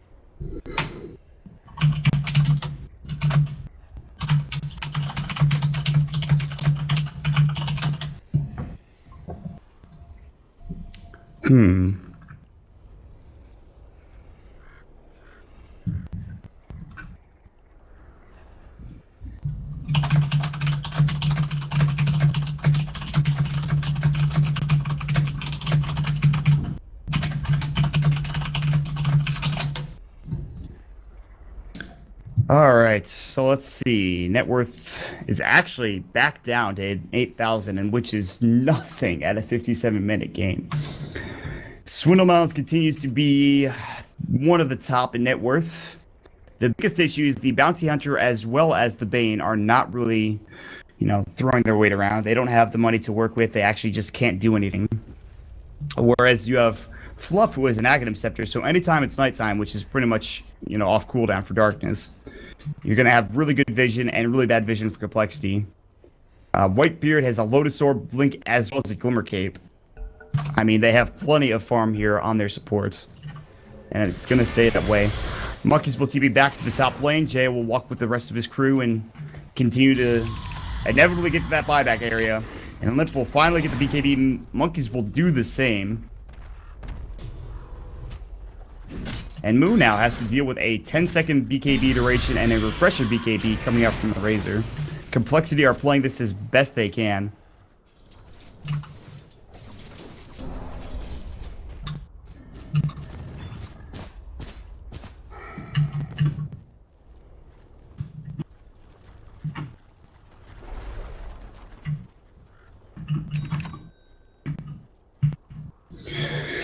Buyback status, still 900 gold for the Dusa. It actually just got more.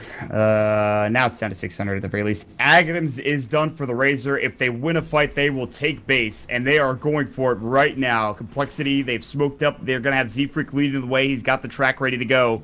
Observer Ward on the ground. They're sitting right next to it. Darkness could have gotten popped. Archon seems to know that there's something amiss as people are missing on the map. He's sunstruck somewhere. I'm not sure where, but it doesn't matter. The smoke will dissipate. There is no Observer Ward, and it looks like Archon will now be the ones to try to go for something here. They'll pop up the gem. They get up the darkness, and they're going to head up and look for a couple of heroes. Fluff is going to be a little further away, and they actually won't see this Observer Ward in time. They actually caught Chesty. The Ice Shards are going to come in compLexity. They're thinking about fighting and turning, and they decided against it now as they'll lose that Observer Ward here. J.O. is a little out of the area. Chesty pops the BKB. Fluff's gonna Glimmer Cape away. J.O. is in trouble. He's gonna have to Stone Gaze now. The BKB is down. He's gonna refresh. There's the Eye of Storm number 2. BKB will fly. Left vacuum in. There's the wall. J.O.'s in trouble. Does he have buyback? No. Feeds Grip comes out. J.O. is going to fall. Dead for 95. And they lose a fight, and more than likely the game now. Moo is going to have to do this all on his own. Back at the base, the Mega Creeps, the range going to work. Hanskid is taking a lot of damage, but the mid-push will now commence. Luckily, there's no creeps in the base. Buyback status-wise, how much is he missing? 269 gold. They get this Rax, and he's able to buy back. Sadly, they're not that lucky. They'll keep going down, but he might not even have to buy back. I may have spoke too soon. They've actually rotated 2 back as Swindles is down here. Roche is going to respawn at 6, and it might be better for compLexity to head back into Roche. This is a frightening stage because even if J.O. doesn't die there, he doesn't do nearly enough damage. He has an MKB instead of a Daedalus. He now has a Butterfly, but he cannot 1v5 them. Ice Wall will go. J.O.'s up at 34. No buyback still. If he can get a couple of last hits after coming back in, I'm sure he'll be pretty happy. Tornado will go. They try to clip the creep wave. Eye of the Storm Aghanim Scepter now going to work. They really need to maybe just let this one go. EMP, double Chakram. This is one on Chesty, but he's going to get surged away. They can't really push. Shivas is going to go, and Moo is now going to get tossed back. He's in trouble. Avalanche will go. He is instant respawn. He gets pushed away with the Force Staff. Fluff's going to go back in. Deuce is still up in 6 seconds. They're going to take the Tier 3 back now. The BKBs are down. Can they chase this? Moo's going to go ahead and blink up towards the top lane, and they'll keep it alive. And he doesn't even have to die here, and still has 26 frickin' stacks of that Bloodstone. And J.O.'s back alive. Buyback status, 500 gold away now. Roche is up. They can Sunstrike it, but they don't have Monkeys up for 40. It would be a 4 versus 5 engagement. But they don't have BKBs for both Chesty and Limp. If they get there now, they can take this fight, but Archon aren't going to go for it.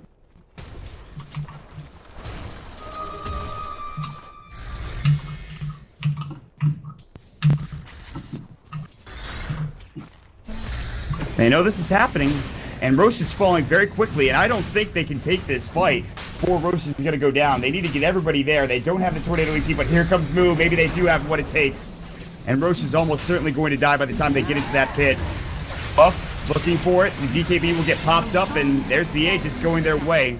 Somebody's got to take it here. Cheese is dropped as well. Aegis is still in that pit. They want to secure it for Swindles, it looks like, and that's going to be the case.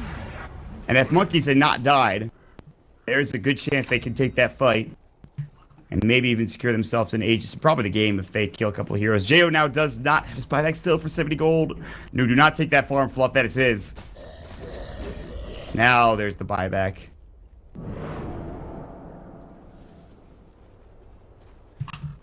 Speaking of buyback, everybody has it on Dire side.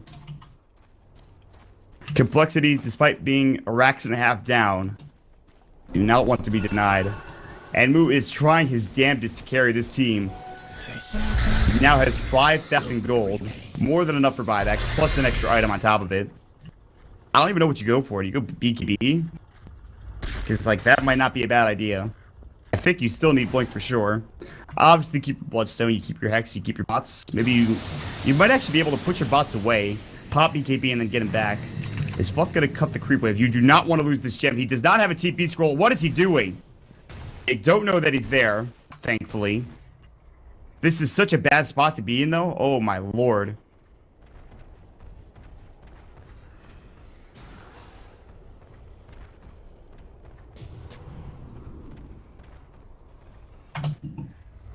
Dude, Limp is, like, on his ass right now. He doesn't even know it either. He's going to walk out, and he's going to see Limp here in a moment. Uh-oh. Uh-oh. Uh-oh. Limp gets hexed up. Shiva's guard's going to go. They're going to pop the Void as well. Double chakrams. He has to pop the BKB. He'll try to TP out. He will. Looks like he's going to make it away. Craggy went. They just didn't have the damage with those two heroes, but another BKB charge is forced. It's down to 7 now. Top lane, Monkeys is dead as hell. He needs to blink away immediately. What is he doing? Wow, he actually missed the nightmare. Monkeys should have died there. He played that so bad. God.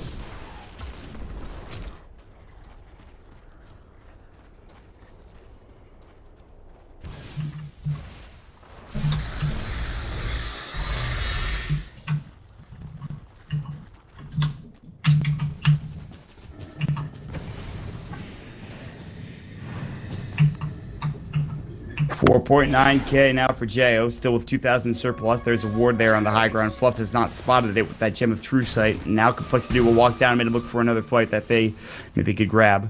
Monkeys will split push top lane while this is all happening. He does have Forge Spirits now, and he is still working only on level 19. There's the Ice Shards coming through. It'll actually block up the Bane, who's maybe looking for a Fiend's Grip. Aegis will expire in 2 minutes, which Swindle has. He also has 6k in net worth. I think you get Shiva's next. I'm pretty sure. I don't think he might go Hex actually for Swindle. That might be the way, because there's no BKB up on the Medusa. I think Jo probably should have just gone like Daedalus instead of MKB, but I don't even know why I went for MKB. There's nobody with mischance on this team, right? Nobody has mischance whatsoever. There's AC, there's an S and Y. There's no mischance, not that I see. So I don't know why I went at KB in particular, but whatever. I guess more consistent damage. I just think Daedalus is probably a better choice.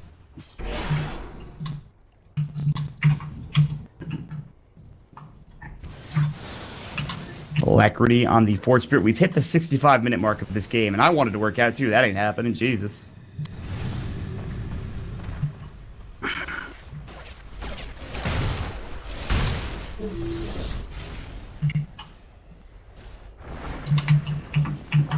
I talked about late game. Boy, is it late. This split push is devastating for compLexity. God, they can't deal with it whatsoever. Can you imagine if they had an IO this game? Oh, Lord, would they be feeling a lot better than they are now? I almost feel like Jo does need a BKB because back wall does nothing, really, if you have the BKB. Like, you just pop your BKB and you hit the racks for like 10 seconds and you're fine. What can they do to you? They can static lick you, they can maybe Fiend's Grip you, but you have the Lincoln Sphere. They can maybe toss you. Who cares? Like, BKB is such a good choice. He bought something, I think. He bought a Demon Edge. He's going MK, or he's going Daedalus. Actually, he might go Rapier, which is fine too. I'm actually so okay with the Rapier. But I do think BKB is an item choice he should think about in the future and maybe sell something else. I think you need all these items except obviously your phase can get dropped for bots, but Scotty's pretty good. There's the Aegis Reclamation. They still have cheese up, and that is on who exactly? The bounty hunter. They'll probably give it up to Swindle.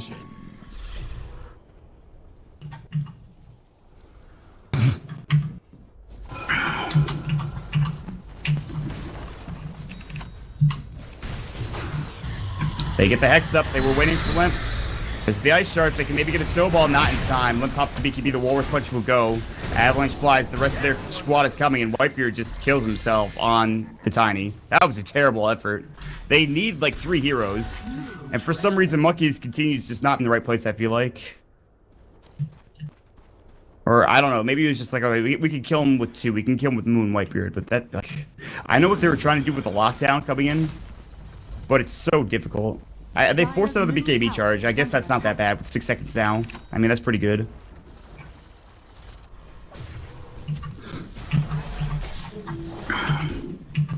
This one illusion's going all the way in. Dude, what do you buy now on Razor? Did he buy something? He has bots, I guess. That's it. I think he might have just bought bots and Shiva's guard for Swindle like I talked about. Yeah, that makes sense. Is it a Rapier for Jo, though? He has a Demon Edge. He's going to send the courier out, and, well, that'll just be wards for fluff. So Rapier, he has enough to buy it, but 3,800, nope, it's Daedalus. And he has 360 some odd for buyback left.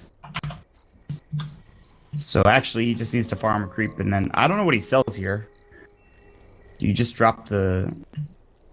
What, exactly? Oh, he's got 1,000 away from him. He dropped his Lincoln Sphere. That's kind of dangerous. I understand, though. I would have done the same thing. They can, if they don't Lincoln Sphere on anybody else, they could pop it up on him every time. If only you could use it on the courier. Oh, that would be amazing. 68 minutes in, and this game is showing no signs of stopping. Another roast, perhaps. It'll be, I think, the 6th one. Might be the 5th.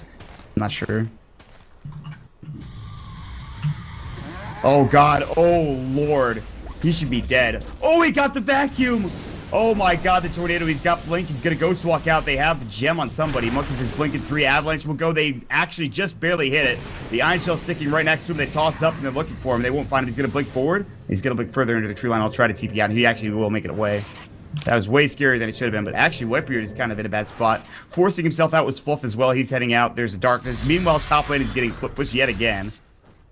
And Moo is just looking to get into that tier 3 tower. But down bottom, here we go. The push is coming in from compLexity. They've had enough of this, at least for now. They might back here pretty soon. Tornado's going to come in. It's going to hit on the limp. I mean, it's really just clearing out the creep wave. That's all it's doing. Holy wow. Okay. Just buy a Dagon level 5. I'm down for that.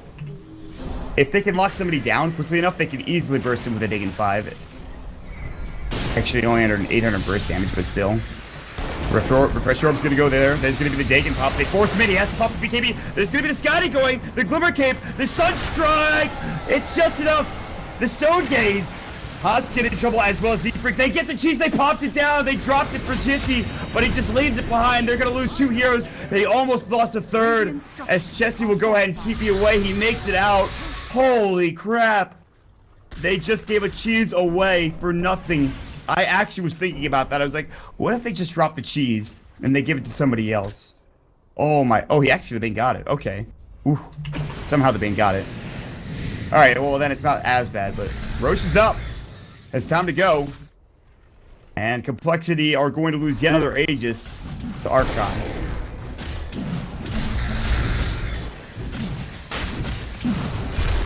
God, this Razor's so tanky too, and he just takes that one burst, he gets forced forward, and he almost dies the Chakram. That is frightening. Gem is dropped, they're gonna pick it up. The cheese is for Monkeys forever now with his Boots of Travel and up to 4,000 gold. Blink is on his stash for Moose, so he can't jump in. But at this point, the game is so close that it's really not a a game of jumping in or jumping out with a Blink dagger. It's a game of killing people as fast as you possibly can, and I like the choice. And here we go. With an Aegis, Jay will go ahead and push again. He drops his phase boots as the push is going to commence. Horde Spirits will go. This is a very, very tense situation. Gem has been picked up by Z-Freak as they've lost theirs.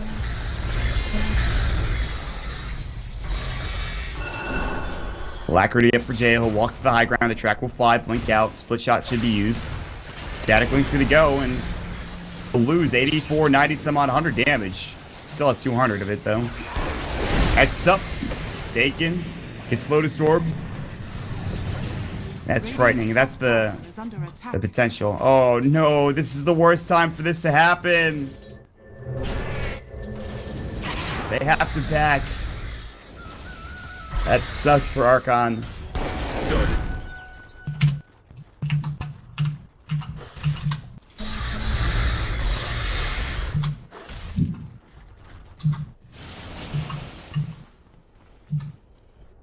One kitty bots back in. 22 seconds, alright. Smoke maybe coming out from compLexity, thinking that they don't have their Moo carry player. It is time to go run at them. And they also pick up an MKB for Limp, by the way. Did he drop something? Blink, yeah, he got his Blink out of there. It is hard carry central, folks, and if you have not eaten a Moon Shard yet, you're seriously lacking. You look at Limp he has. That is how you know you are farmed. Bots in, Moo might be a little too far up, and he's gonna just Timber Chain away. Has Jo eaten the Moon Shard yet? No, he has not. And that is the difference, and that's probably why, that's maybe why compLexity will win. On top of that, Razor picks up an MKB for himself.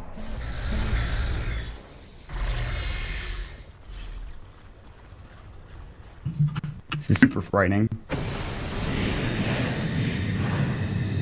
Are they gonna enter the base from mid? Fluff's thinking about it.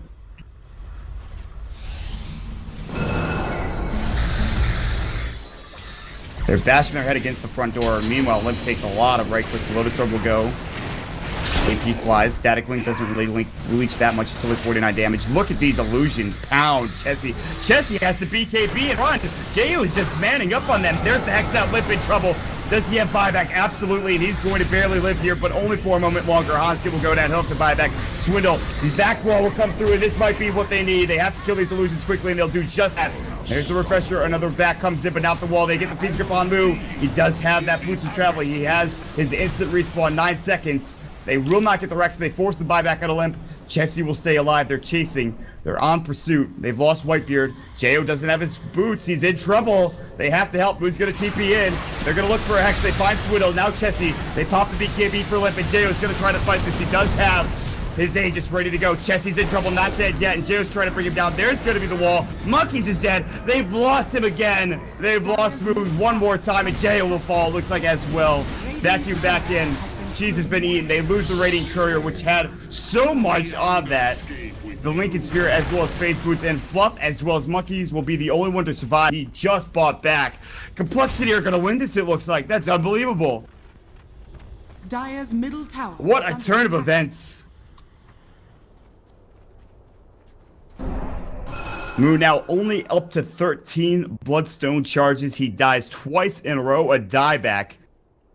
Damage from the Tiny and Razor is real. He is so goddamn tanky. The armor that they have is outstanding. And that's why they can't bring them down. The right click is just not there because they don't have armor reduction. That's one thing I forgot about. They have no armor reduction. They'll have to buy back on Jo for sure. But he will be able to buy out here and just buy, I think, a full Moon Shard if he didn't have his courier die on him, which is unfortunate. They're going to have to try to defend without. Oh god, if they killed Limp, that game would have been super over, probably. They get the Hex up onto Chessie.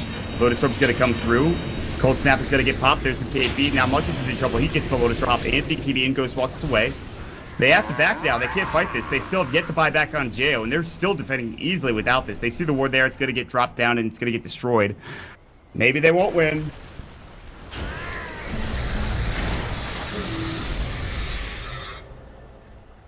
Okay, so Moose still has buyback. Jo still has buyback.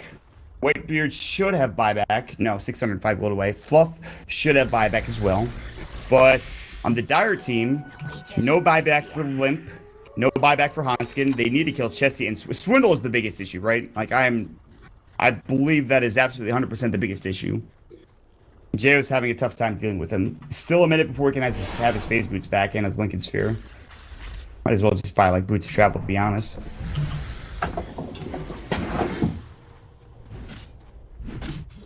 I seriously think he might need either Rapier or BKB. They need armor reduction, too, which is another big issue. There's the Hex now. I like that. We've hit that point, folks. It's 76 minutes in, and the map has started to explode. Dear Lord.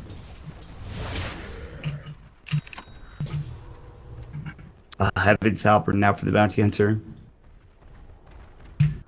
Man, that's actually huge, because there's no BKB, as I've mentioned, on the Medusa. And you cannot Manta out of that. He is just sitting in base. He does not feel comfortable walking out until he gets his items, and I don't blame him. The crazy thing is, this game is probably not going to end anytime soon. Maybe next Roche fight, but they took Roche, they walked up, and they didn't get anything out of this. The Span of the Rack still stands. The only thing they got was a Chet or Limp buyback. So if Limp dies, this game gets a lot easier because that cleave damage, the right click damage coming out from the Tiny is devastating. However, I really doubt that he's going to die again.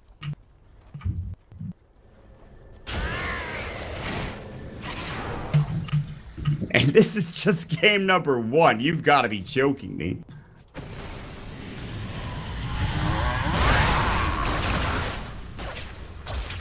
There it is. The Assault Cuirass for Jayo. What does he sell? He now doesn't have buyback for 1,300 gold.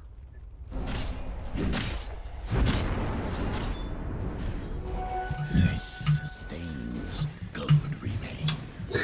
If, like, Monkeys Forever could have that, God, this game would be so much easier. They even buy Vlad's now, too. Alright, I like it. They've got armor now. This game has gotten a little easier for them. Jayo has dropped down his Butterfly because there are 2 MKBs. He's missing out on a lot of damage as Butterfly is very good for attack speed, very good for movement speed, very good for just damage in general for Medusa. So he's going to change up and get an Assault Cuirass instead of, you know, keeping his Butterfly. Generation. Roche respawn time is 1 minute and 37. Down bottom, compLexity are sticking together. Buyback is up for 1 minute and 43 for Limp, so Swindle might get caught here. Force forward, there's the Hex. He's gonna surge himself away. The Void comes out. He's just so fast. The Silence will come through. He's got BKB. Still, he has to pop it now. Wall might go. Sunstrike Fly. He's chasing after Moo. Iron Shell going through. He's so goddamn speedy. That Surge. Fiend's Grip now on Moo. He can't afford to die here, and it looks like he will.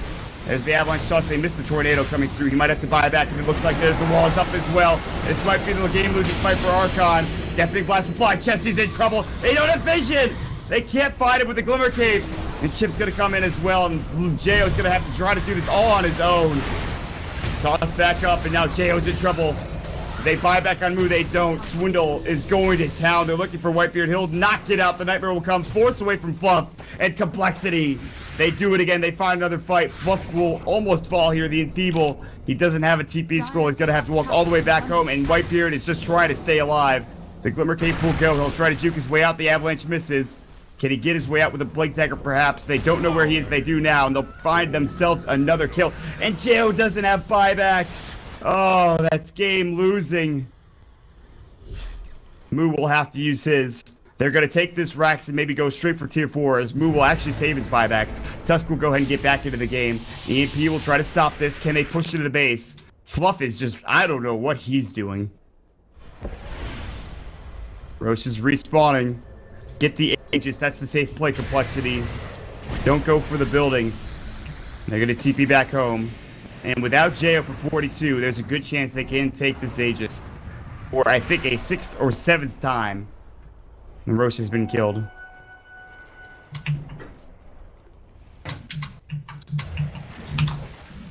Moo still has his buyback. Here Tornado comes in. Hanskin. He doesn't really mind.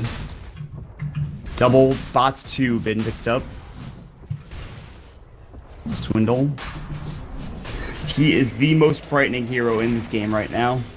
He doesn't have Refresh Orb, but God, is he still freaking scary.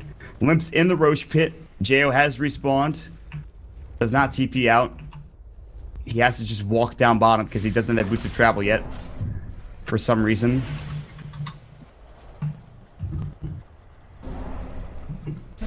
Frozen Sigil in the pit. Double Chakram. Smoke from compLexity. They win one team fight here. It's not over because there's still buybacks on a couple of these heroes. Duza has it even now. Did he sell something? He must have. He definitely did. Smoke is up. Here we go. Double smoke. Smoke versus smoke action. Who's going to walk forward? 82 minutes in. They're going to see the ward on the high ground here. The Fort Spirit will go ahead and bring it down. Another ward placed up. Really well done. They go into the pit.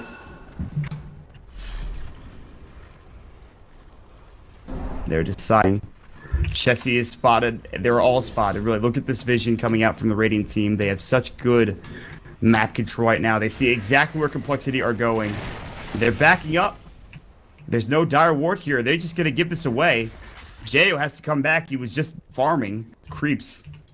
Newts. Oh, God. This is such a stressful, tense situation. I'm not even playing in the game.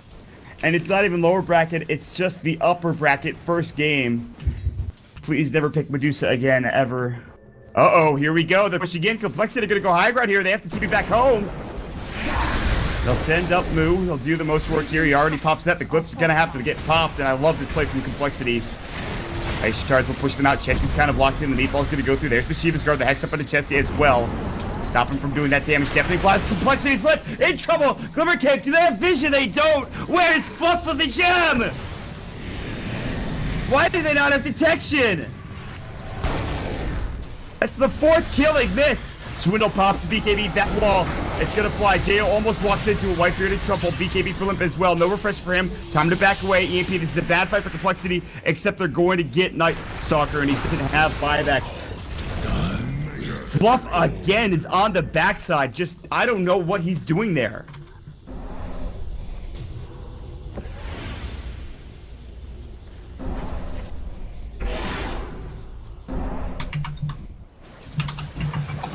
Almost an amazing fight for Archon. And they lose their Night Stalker. Arcane Rune picked up for the Invoker. And they can't Rosh. They just can't commit to it. They want to so badly, but they cannot commit to the Roshan. A TP top might be the go sign here for compLexity to head into the Roche pit.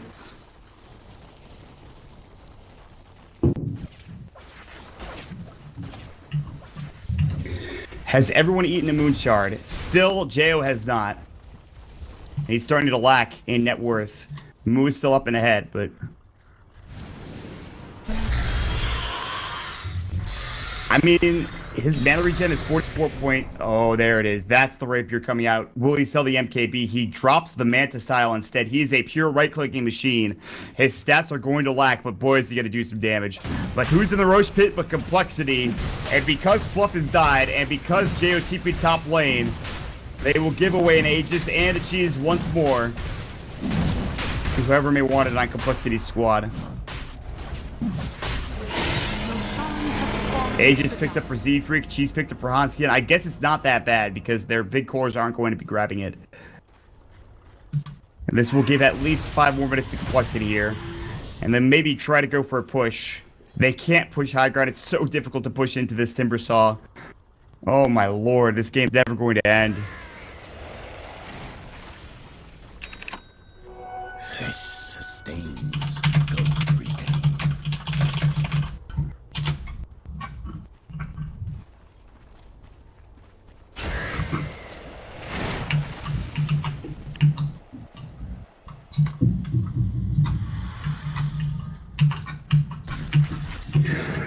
The 10,000 Club, Moo has joined it, probably for the 2nd or 3rd time this game. I actually have no idea when he picked it up. 86 minutes in. Dear Lord.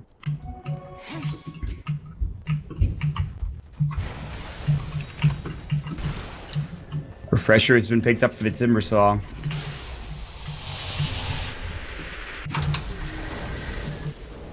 What does he need refresher for? Double hex? Yeah, that's pretty good. He dropped his bots. The inevitable push is now coming. SumaiL is farting out of his butt. Surge. Haste rune is now gone. Even if they lose this Rex, it's not that bad for Archon. But it's the prospect of, like, just them not being able to win a fight. Limp's gonna get taken, he'll back away. And this is just the hardest part. There's the void up on the Chesty. They'll take the range Rex. I don't really think they're that concerned about it, however. TP's coming out, Limp will go home. As the Forge Spirits continue to push in the bottom. This range Rex continues to stay up and ready to go.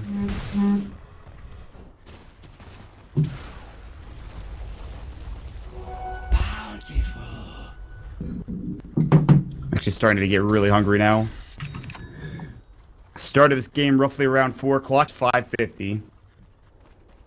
Hex is finally done for the Invokers. They have triple Hex. As long as they don't, you know, overlap them, they're pretty good. Double Shivas, double Dagon. But he actually put the Refresher Orb back in the Courier. I think he just dropped something. Pretty sure that was his Bloodstone. Yeah, that is the right choice. You have plenty of mana regeneration without the Bloodstone. Sure, your respawn time isn't as good, but with only 8 stacks, 8 charges, it's not a big deal.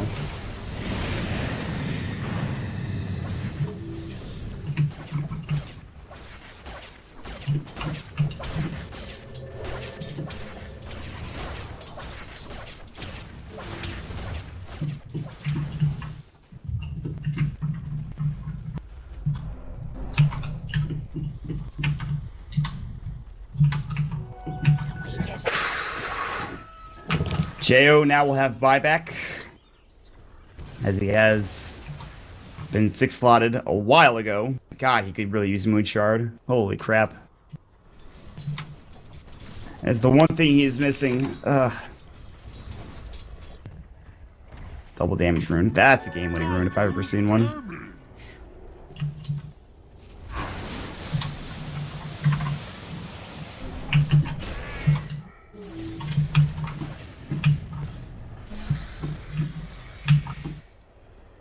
I've actually run out of things to say at this point. I mean, here's what it comes down to, really.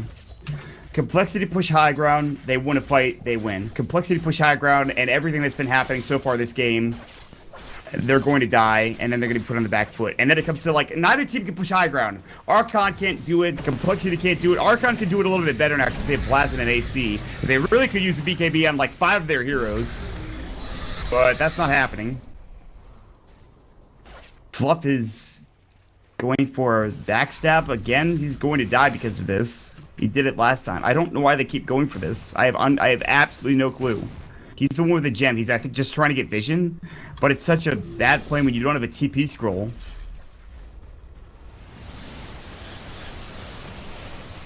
They're gonna head top.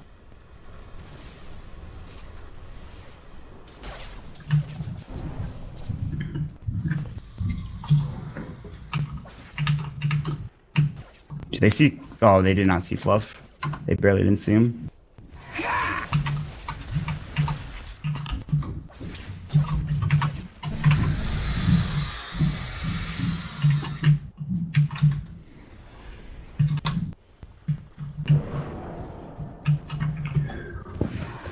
TB back from Fluff as he's got all of his wards out in the open, but there of course was a gem, and so one of them was countered, which was this one over here, I think, somewhere around there. Aegis has been reclaimed. And they can fight now.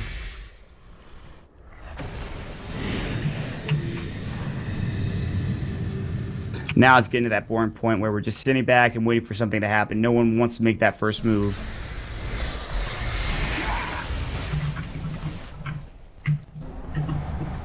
So look, he has roughly the same regen as with the Bloodstone.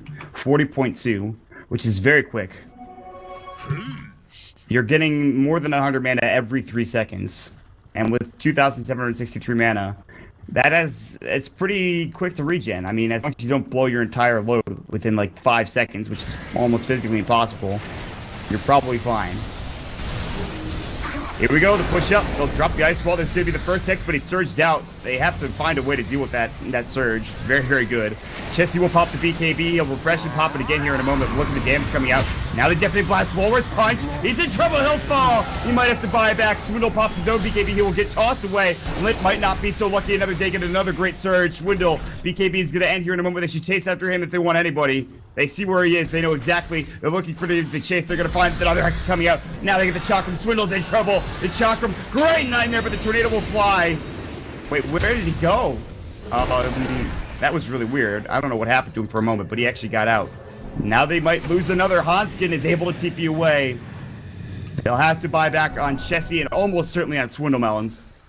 In battle, avoid what is sharp. Well, they do on Swindle and almost certainly Chessie is what I meant to say. He's still dead for 60. He might actually be able to just, you know, be fine.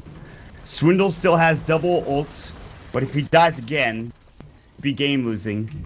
They're starting to finally connected here for Archon. They were super far ahead. They almost gave the game away, and they're not done yet. Buyback status for Archon. What's it looking like? They got the big 3. That's all they need. But they're not forcing out the buyback for Chessie. J.O.'s just not going. He's just waiting. He's dropped his freaking boots of travel. He just got something. I don't know what. He got a new moon shard. What are you in the arcade room for? Just go push. Force the buyback. They're waiting for Roche. I don't know what they're doing. Push all the waves, I suppose. He does 1,000 damage with Rapier plus Daedalus crits. And that was with Split Shot on, by the way, so you don't want to know how much he does without Split Shot on. He can one-shot those small creeps, no surprise there. Wonder if he just one-shots regular creeps. Let's see. 2 shots to Centaur Conqueror. Pretty nice, because that's a pretty tanky creep. compLexity not going outside of the base. Swindle will surge back. Ice Shard's coming with you. Chest, he's like, nope. Backing up. 2-minute respawn. Almost a full duration rush respawn.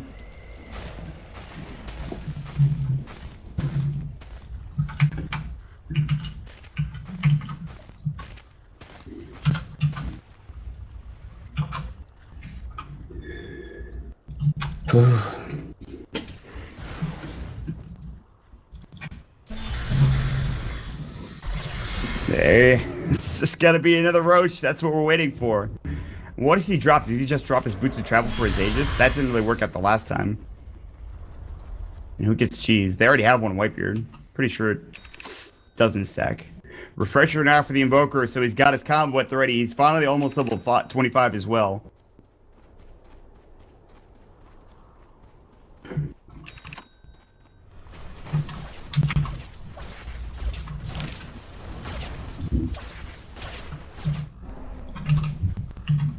Smoke might come out. Do they have another one? I don't think they do, actually. Just gonna play together as 5. What about compLexity? Roche. In minute. Not yet. It'll be the 8th Roche. I'm sure my counting's wrong, but that's what it feels like anyway.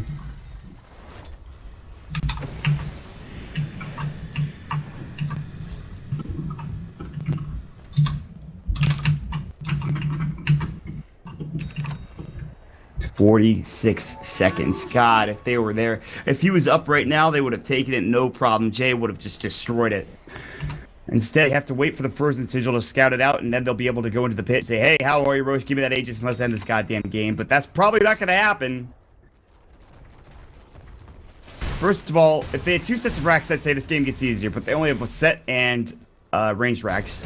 This top rack's top is really annoying them, too.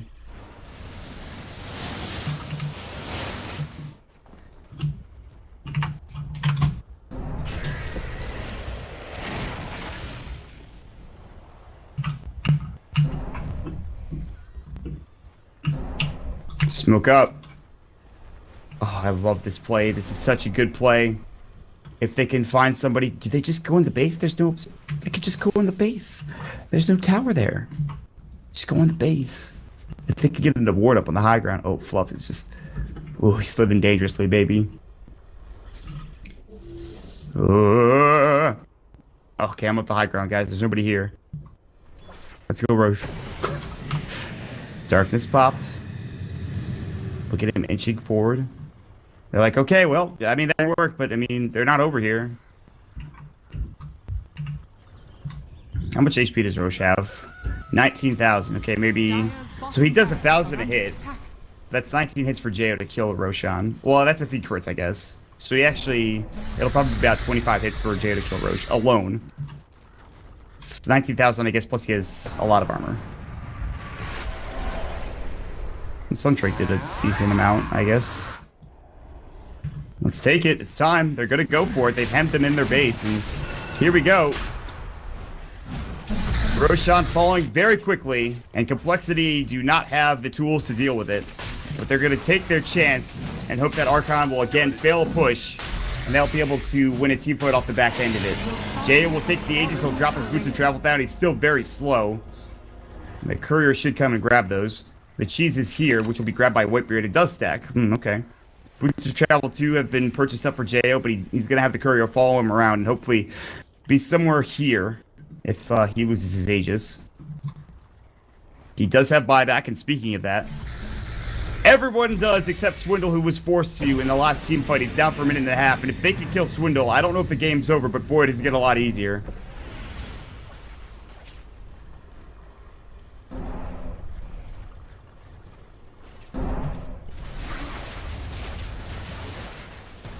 Wait for the next group wave, it looks like.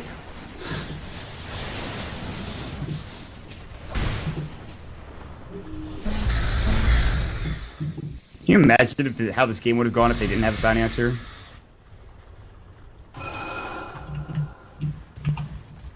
You're going to give the alacrity to Jo from now on, I hope. And Jo, you're going to want to turn on your mana shield. Okay, he has it on. It's just I'm too zoomed out, apparently. Or it's bugged. One of the two. Dude, there's sentries all over the place. What the hell? Look at this. There's a quadrant of them. Look at all the sentries here, dude. What the heck? Fluff has his work cut out for him.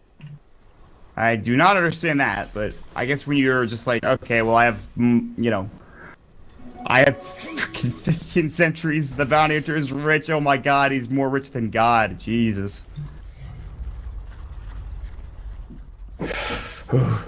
98 minutes. We're almost at that 100-minute mark, folks. We almost are there. I can't imagine what game 2 is going to be like if this is just game number 1.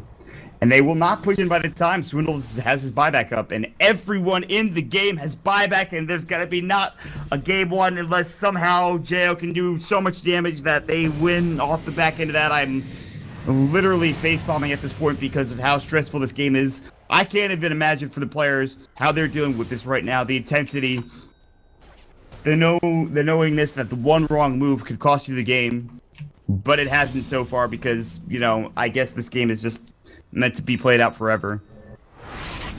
Now, I have to check the record for... I'm sure we're not close. There's a 3-hour Cloud9 game. That's right, I forgot about that. There's no way that's happening this time around. Guys, if this game goes 3 hours and you're watching on my stream, I want you to go ahead and give me a Reddit shout out for doing a solo cast. Just throwing that out there. I guess Grant could get one too because he's also doing the same thing. But dear Lord, it's becoming stressful. 5,000 net worth or gold for the Invoker. He's got a refresh orb, and Invoker at one point was one of the least farmed heroes in the game, but now he's starting to get up there. There's a lot of sentries around here, God. It's like a minefield of sentries. And they're going to smoke again, it looks like, and should be Fluff having it. It's probably on the courier. Yeah, it's going to come out here in a moment. And here we go. Drop the Vlads. Pick up something. What's he buying? Oh, he bought another courier. Did I make it flying? Yeah.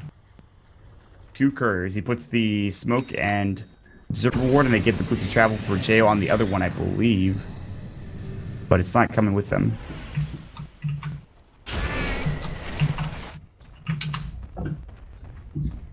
Alright, well, we don't need to look at that crap anymore. That chart. We know pretty much who has buyback and who doesn't. This doesn't matter. This just doesn't. Who cares? Just give it a good old XD. And then move on with our day.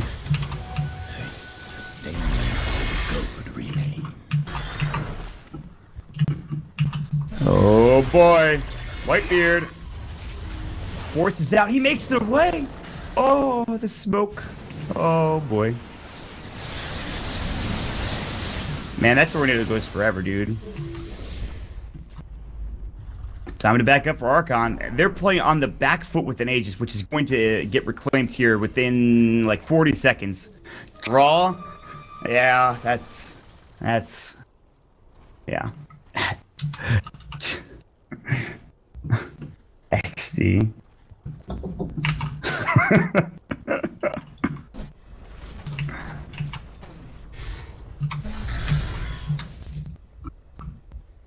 I mean, it's true.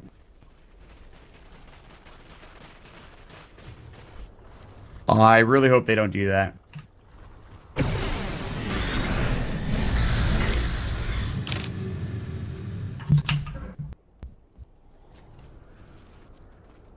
There's like mind games happening now through chat. That's how ridiculous the game is getting.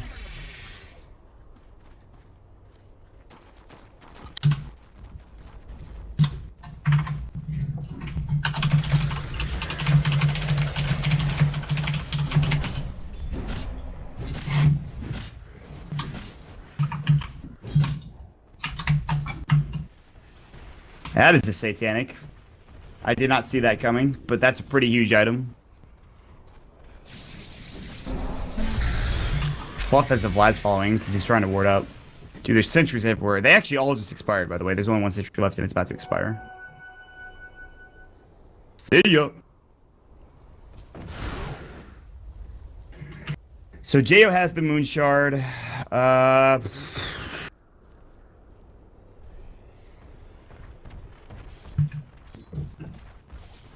Yeah, I don't even know, dude.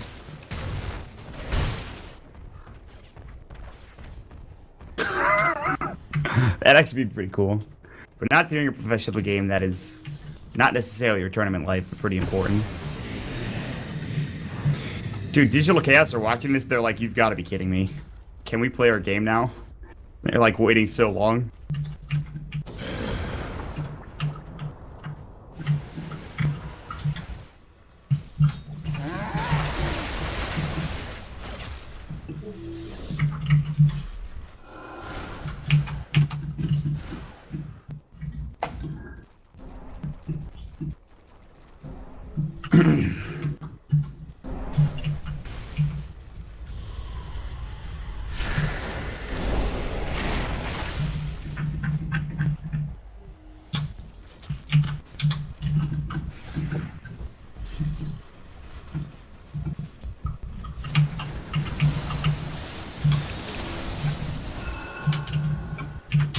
Guys, don't worry. If I don't say anything for a while, I'm still alive. I'm just, you know. Here we go. Is this going to be it? Is this going to be the fight? The smoke of the seat. They found Tiny. They know that he's there. The force forward the Hex. They got to use it. They get it off. Flip in trouble. They have the Warrior's Punch. Lips. Looks like he will fall. Satanic does not get off in time. There's the back wall coming out. Lip will buy back. Swindles is in trouble. And the pressure hasn't gone yet. Lips TP'd in. Chesty. They've got the actual Jo in trouble. Statically, he's linked all the damage away. It's a 1-for-1 trade so far. Moo, is he going to buy back? Not yet. Another wall coming through, and Jo does not have his Aegis. He will have buyback. Might have to use it. Rapier on the deck. That's a problem. They're going to have to buy another one here, but he won't have buyback if that's the case. And this might be it. compLexity. They'll have to buy back on everyone, including Jo. What did he buy? A Maelstrom. He doesn't have the damage anymore. And they're going to back up with the Rapier. Who has it? Does Limp have it? Or is it Chessie? Or is it Hanskin or Z-Freak? Z-Freak has the Rapier. Well, I mean, that's fine, I guess. We might actually see an ending to this game soon. Roche is going to respawn shortly, I believe. Or that just might be the 8-minute time. It might just be the 8-minute time. Hold on, we're going to see if this is a short respawn. Let's just check real quick.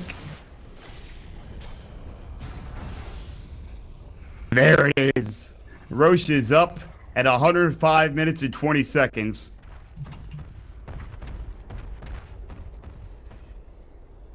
They might, I don't know if buying that Maelstrom was the best idea. I think saving up for another Rapier is probably the better idea, but it doesn't even matter. Oh god, there's 3 gems here. There's 3 gems. There's a Satanic on the curve. There's a goddamn Boots of Travel on base. It hurts.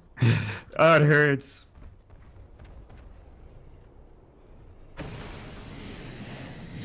Holy Moses is all I can say about this bad boy.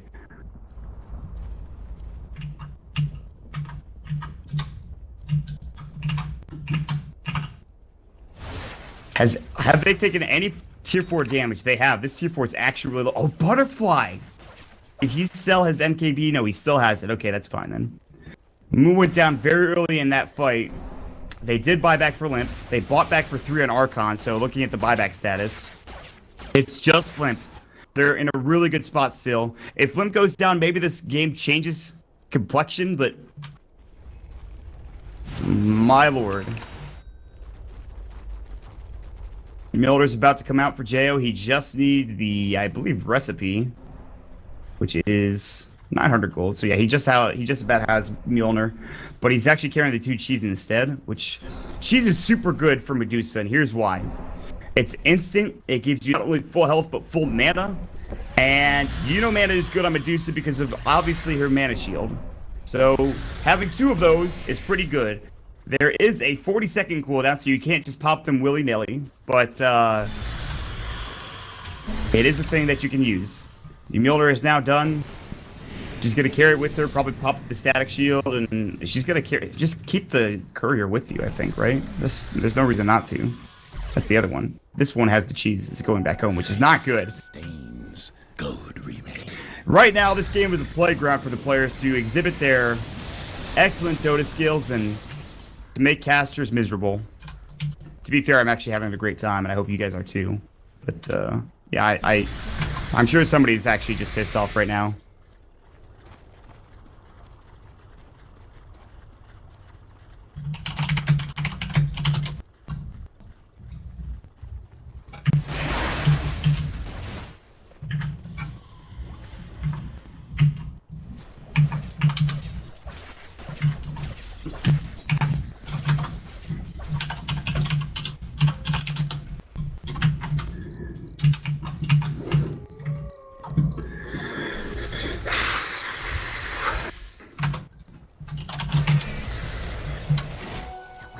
Another Roche, and with a rapier on Z-Freak. Watch this hit. Oh, or not. They're going to push bottom instead.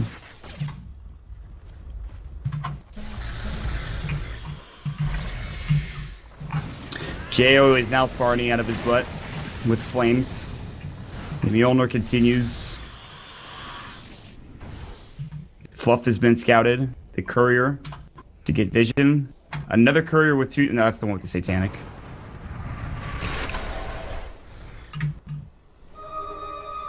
I'll give it to Fluff. He's actually been super determined to put wards down this entire game. But, you know, they're going to have to go back home because guess what's happening? The push is coming into the bottom tier or not. They're going to, you know, have Monkeys Forever who's going to throw up a tornado. I doubt he can get a kill here. I'm not sure why he's walking up. Uh-oh, Z-Freak. A good blink. Just run, Monkeys, just run. If they get a pick, this game essentially ends. He didn't buy back at the very least, but they really can't afford another kill. Oh my god, no! Rapier. Look at that damage. Hex up. They're TPing in. Ghost Walk will go. They have no gem. They tracked him up, I think. He popped the BKB, so the track did, I think, dissipate. Roche is up, guys. Fluff will check it. There it is. You guys can kill this quick. You have not a rapier on Jo, but, I mean, it would be nice to get it, wouldn't it? Oh, get the courier! Oh, no! Oh, my God, no! Oh, that would have been so good! There's couriers flying everywhere. That was the cheese and butterfly courier. This is the Vlad's and Gem courier. There's a courier back here that has cheese on it. This is the satanic courier. Dear Lord. Someday this game will end. Maybe when I'm 50.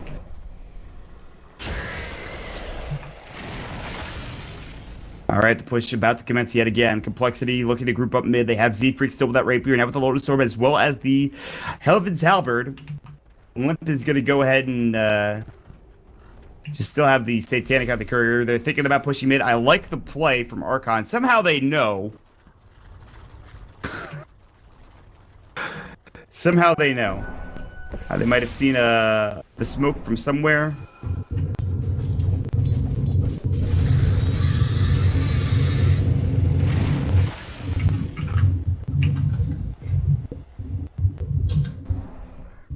I mean, he has a rapier, to be fair. I like this, I like the alt chat. This alt chat's fun.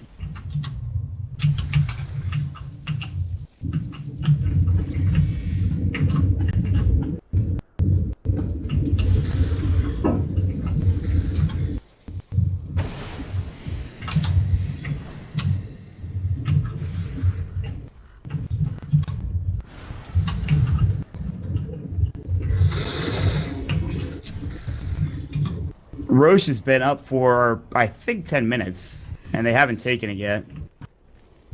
Oh, God, I actually would not mind that.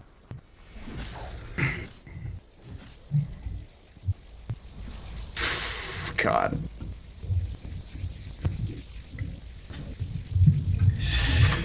Oh.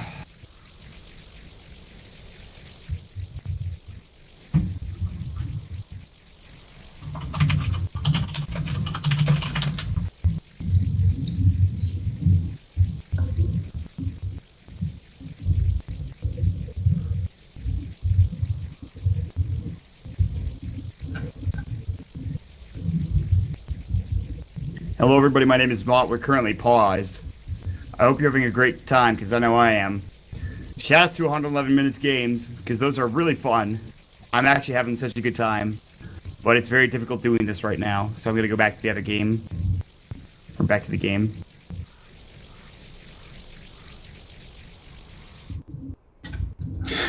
So, where do we go from here? Is there any way that point boosters like an Octarine Core, or I hope not an Aghanim Scepter, because that item's terrible on this hero. I guess, actually, if the game gets long enough and they're trying to push high ground, and you kick them back into your base, that's like a game-winning play, right?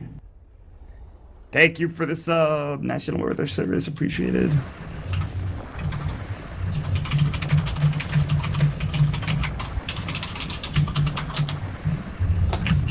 Let's not listen to that. That doesn't sound great.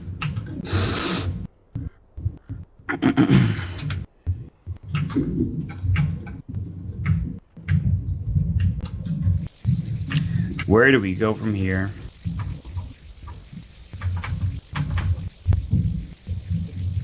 So, as my 40th game continues on this week, I actually think compLexity are in such a good spot, because we talked about it earlier and how the Bane was getting farmed, but look at the bounty hunter now. Obviously, the Rapier is a big part of his net worth, but he has a Heaven's Halberd, a Force, Boots of Travel, a Lotus Orb, and now a Vlad's. Not to mention his Circuit Toss is pretty good.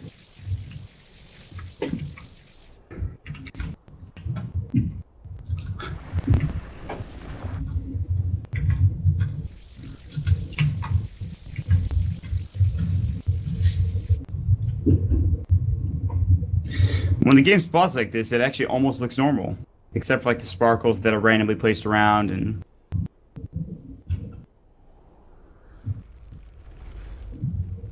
You know, if I wasn't in Dota TV, I'd probably, you know, read some books right now, but that's, you know... Look at this fire up here.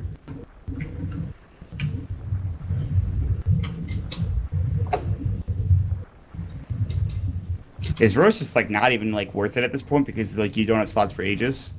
Like, I'm sure one person can carry it, and having a second life on anybody is probably good enough this game.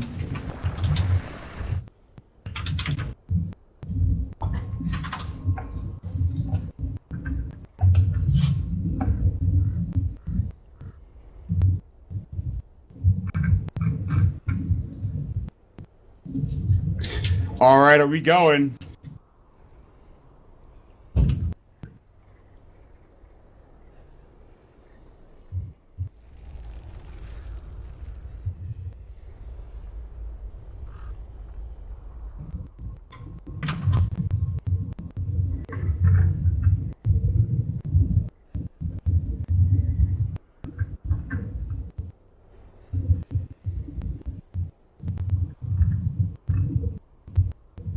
Just kidding.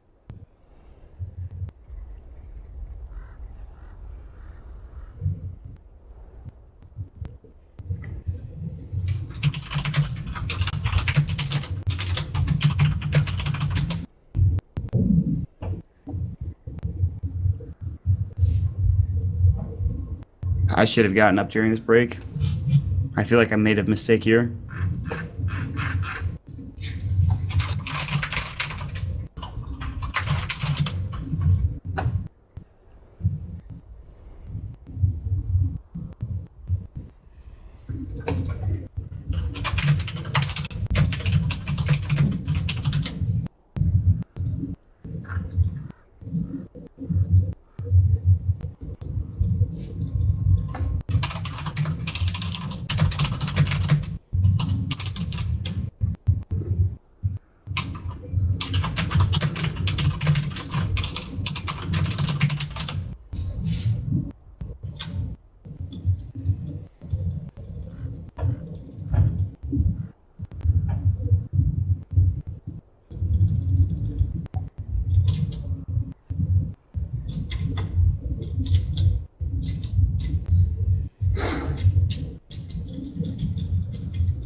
God.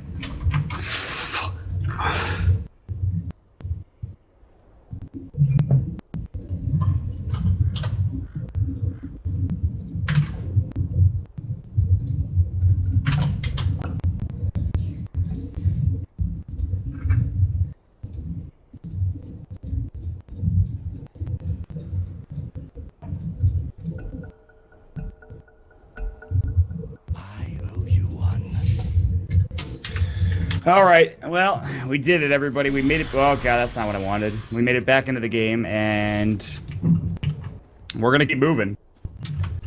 Took a little bit of a break. I actually have some water here from last night. Excellent. Okay, hold on. I need to... My voice is a little hurt.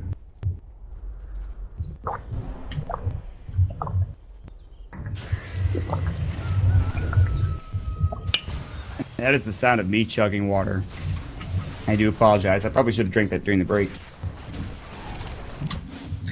Alright, so any chances J.O. goes for another rapier? He pretty much needs Scotty to stay alive. I really think he either drops Scotty and finds a BKB, which is probably a terrible idea at this point. It was fine like 40 minutes ago when they didn't have a maxed out Tiny.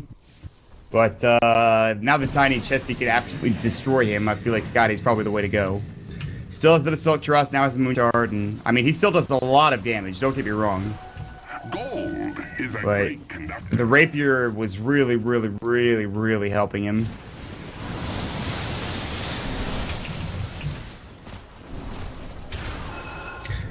This cast is about 140 minutes long because of course the draft, and then on top of that we've had 2 pauses. Maybe not 140, maybe about 130. So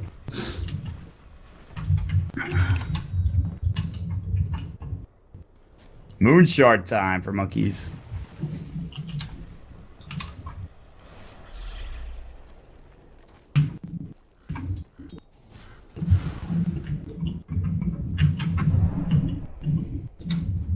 Like every 2 minutes or something after I start talking, I just like fade out of consciousness and elevate to a higher plane of existence. It's really enjoyable. You should try it.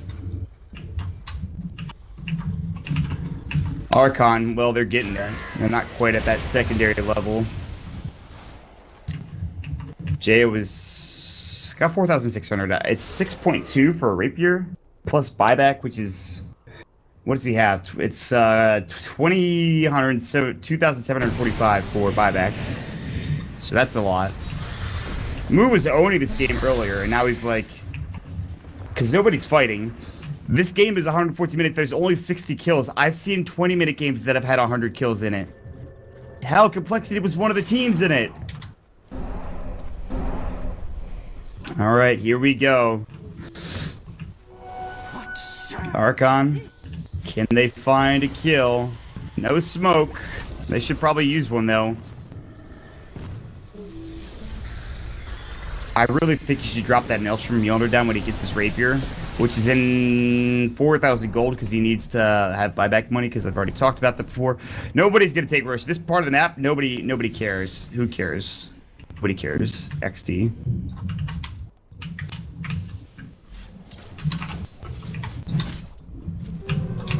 Invisibility.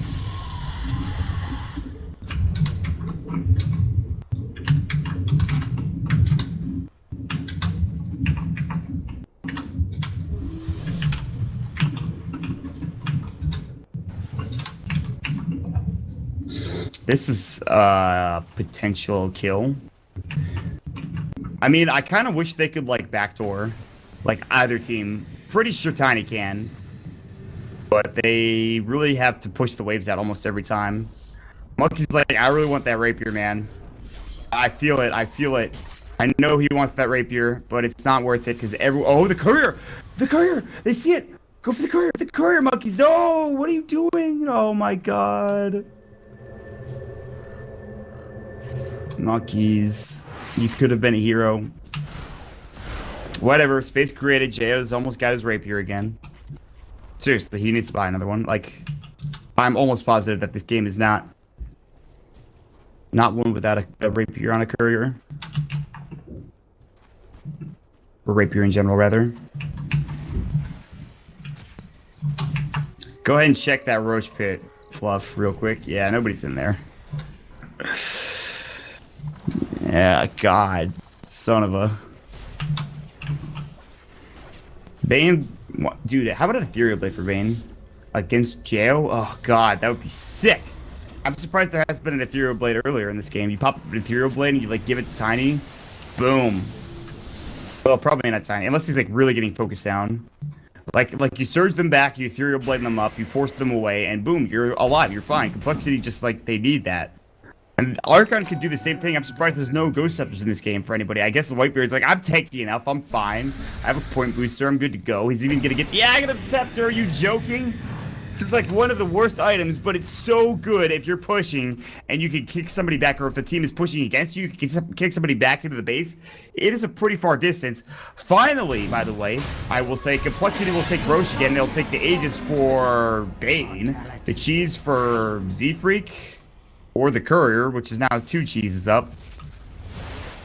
Roche Masters for 700 damage. That's frightening. There are sentry wards everywhere. Like, look at this. You zoom out, there's a ward in, like, each freaking... it's a Kira here. It's ridiculous.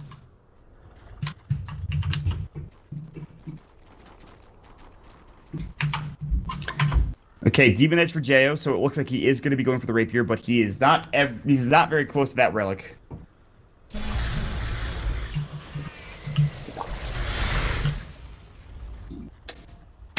Your move's actually just the best.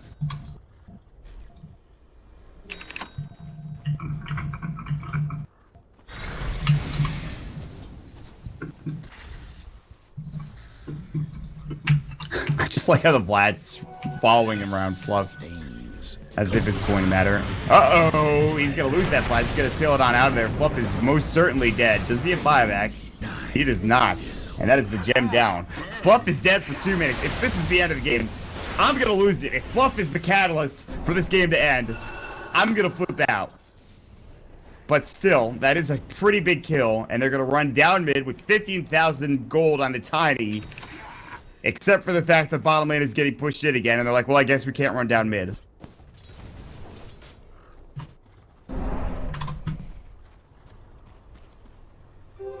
Invisibility.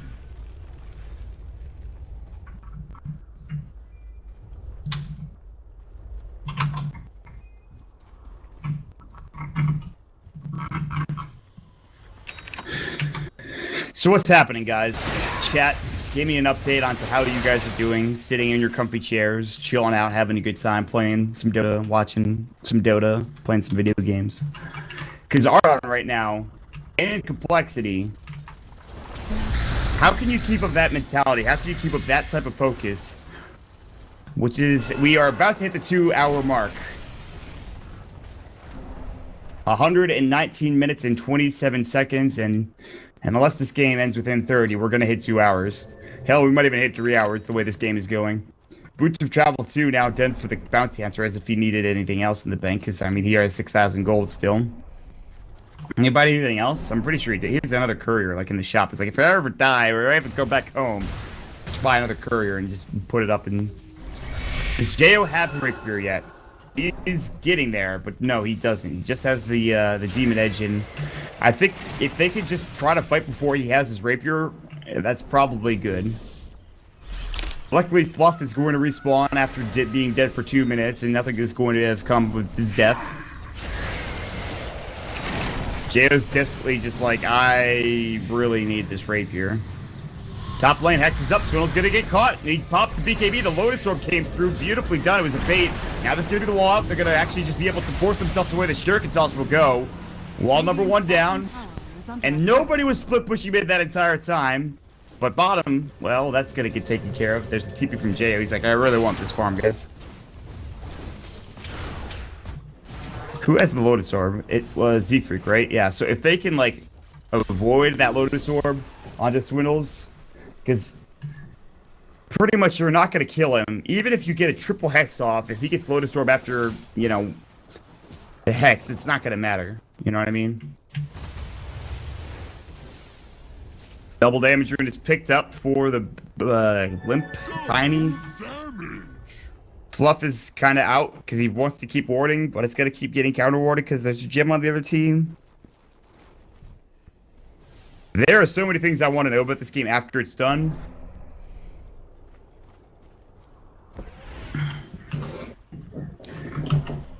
Dude, like, there have been 3-hour games before Moo. I hate to tell you this, but this game's going on until you guys end it, one way or another. I honestly should just zoom out all the way and just, like, take my hands off the keyboard. That's a terrible idea. I'm not doing that.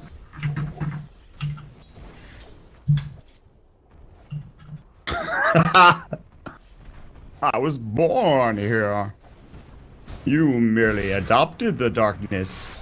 I was shaped by it.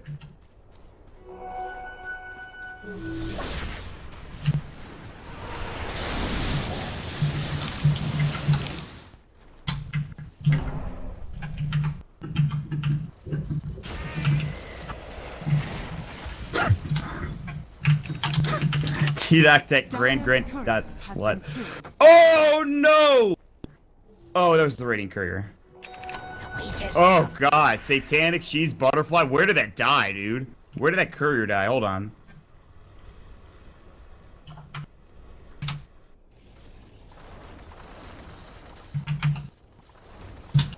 Courier died down here somehow. Did the creeps kill it? The creeps must have killed it. Well, the rapier's done now, and J.O. just still needs 300 gold for buyback. He's 3,270 gold, and he still needs money for buyback. Where is his rapier, by the way? It's on the courier. Which courier, though? That courier. Oh, you just put the Mjolnir away. It's not like you need that. I'm KB. You kind of need that because there's a butterfly. I actually think you put the Mjolnir away, and you take the rapier back. Maybe I'm wrong, though. Uh-oh, he might get jumped on here. Swindle thought about it. Now he has 10 gold surplus for buyback.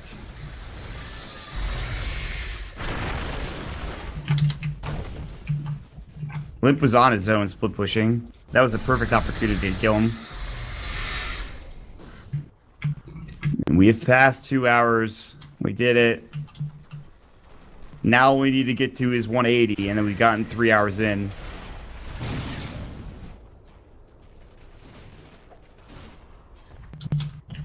Limp heading bottom, level 25, botsing out somewhere. Top lane up. Oh, J.O. no! They're gonna TP in monkeys. He's got no mana left. They need the cheese, and he is gonna get destroyed. He's got 26 HP. There's no way he lives. They jump in, and Swindle will finally kill, but is it going to be worth it? Because he's hexed up, surged away, actually. And he's gonna stay alive. Now the BKB. Jay, you have to buy back. Monkeys Forever is next. This might be it. They're in the base. Limp's gonna get axed up as well. There's the Dagon. They force him out. They're just too strong. Complexity are. There's the Walrus Punch. Z-Freak. He's got that rapier. He can't afford to die. The rapier's on the deck.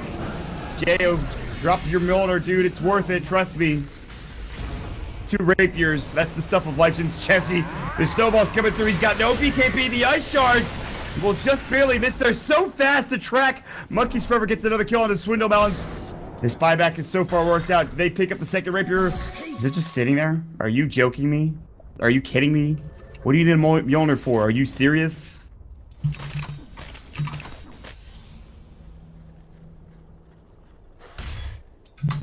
Seriously. You can't pick that up, I'm pretty sure.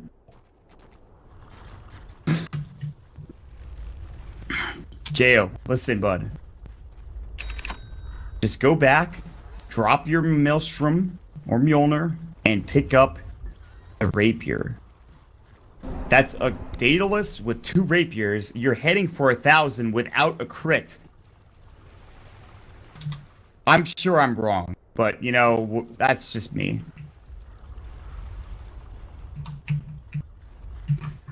The smoke to end the game. Buyback status. J.O. just used it. The Invoker just used it. They lose a team fight here. The game's over. They win a team fight here. They force out more buybacks for complexity, and the game continues.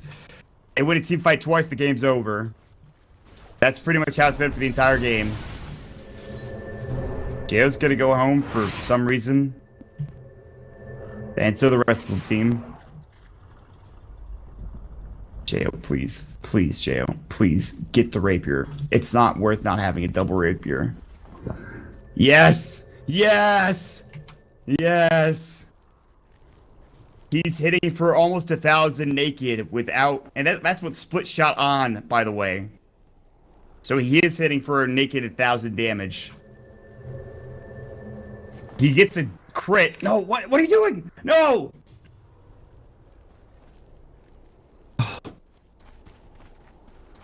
It doesn't work, dude. You can't pick it up.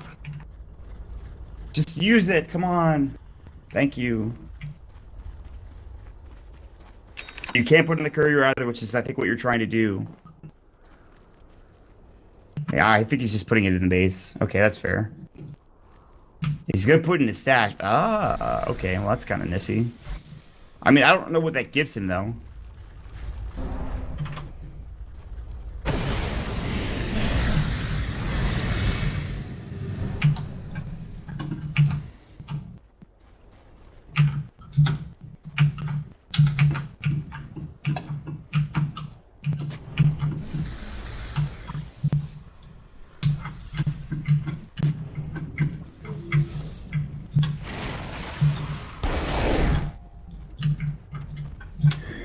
How many smokes have been used this game, I wonder? Here we go. Uh-oh. No, Jo cannot afford to die here. They have an observer where they see him. Oh, God, if they had a blink, they could jump on him and kill him. And they don't have their team here. Fluff is bottom along with monkeys. They could have killed him. They could have killed him, I think.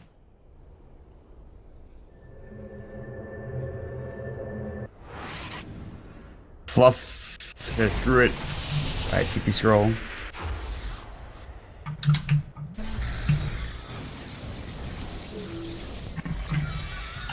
Alright.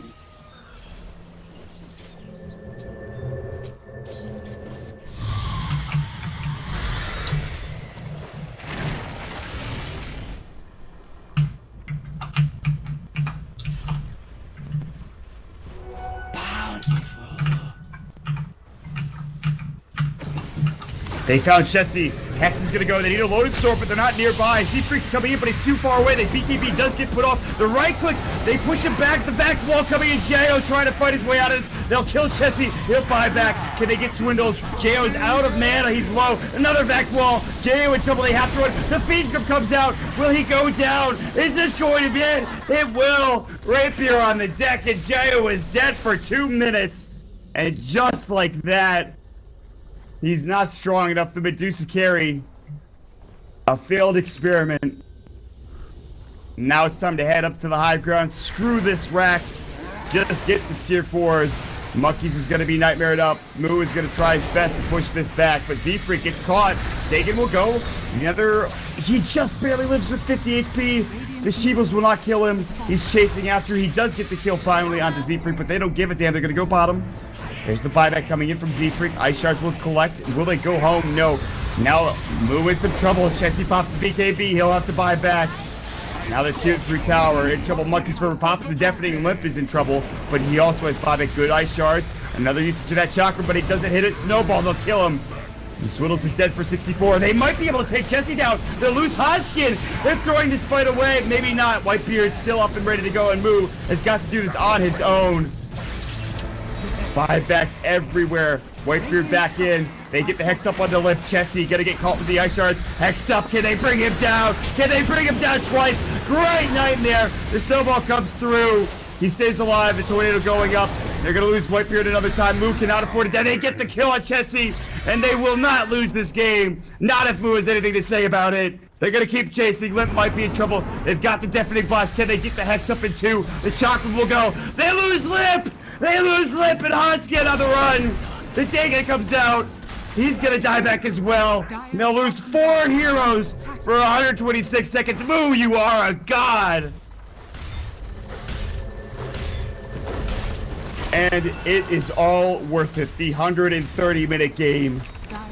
And it's still not over. Fluff will now buy a rapier. He'll pick it up. And Z-Freak will do his damnedest to defend. He's actually gonna almost kill Moo. The Shuriken toss the rapier, but it's not enough. The Hex will come through and Swindle will do his best. He gets silenced up. The Rapier's down with the deck. The tier 4 is getting assaulted. They need one big back wall to actually win this game, and there it is. Will it do enough? The Ancient getting focused down. They are not even dealing with this wall whatsoever. The Glyph will go, but GG is called. Good game. I'm not even going to post it. The game is broken. I can't believe that just happened. 2 hours, 11 minutes, and compLexity almost winning, but they throw the game away at the tail end. And Archon, they have a 1-0 lead after this first game. We're going to take like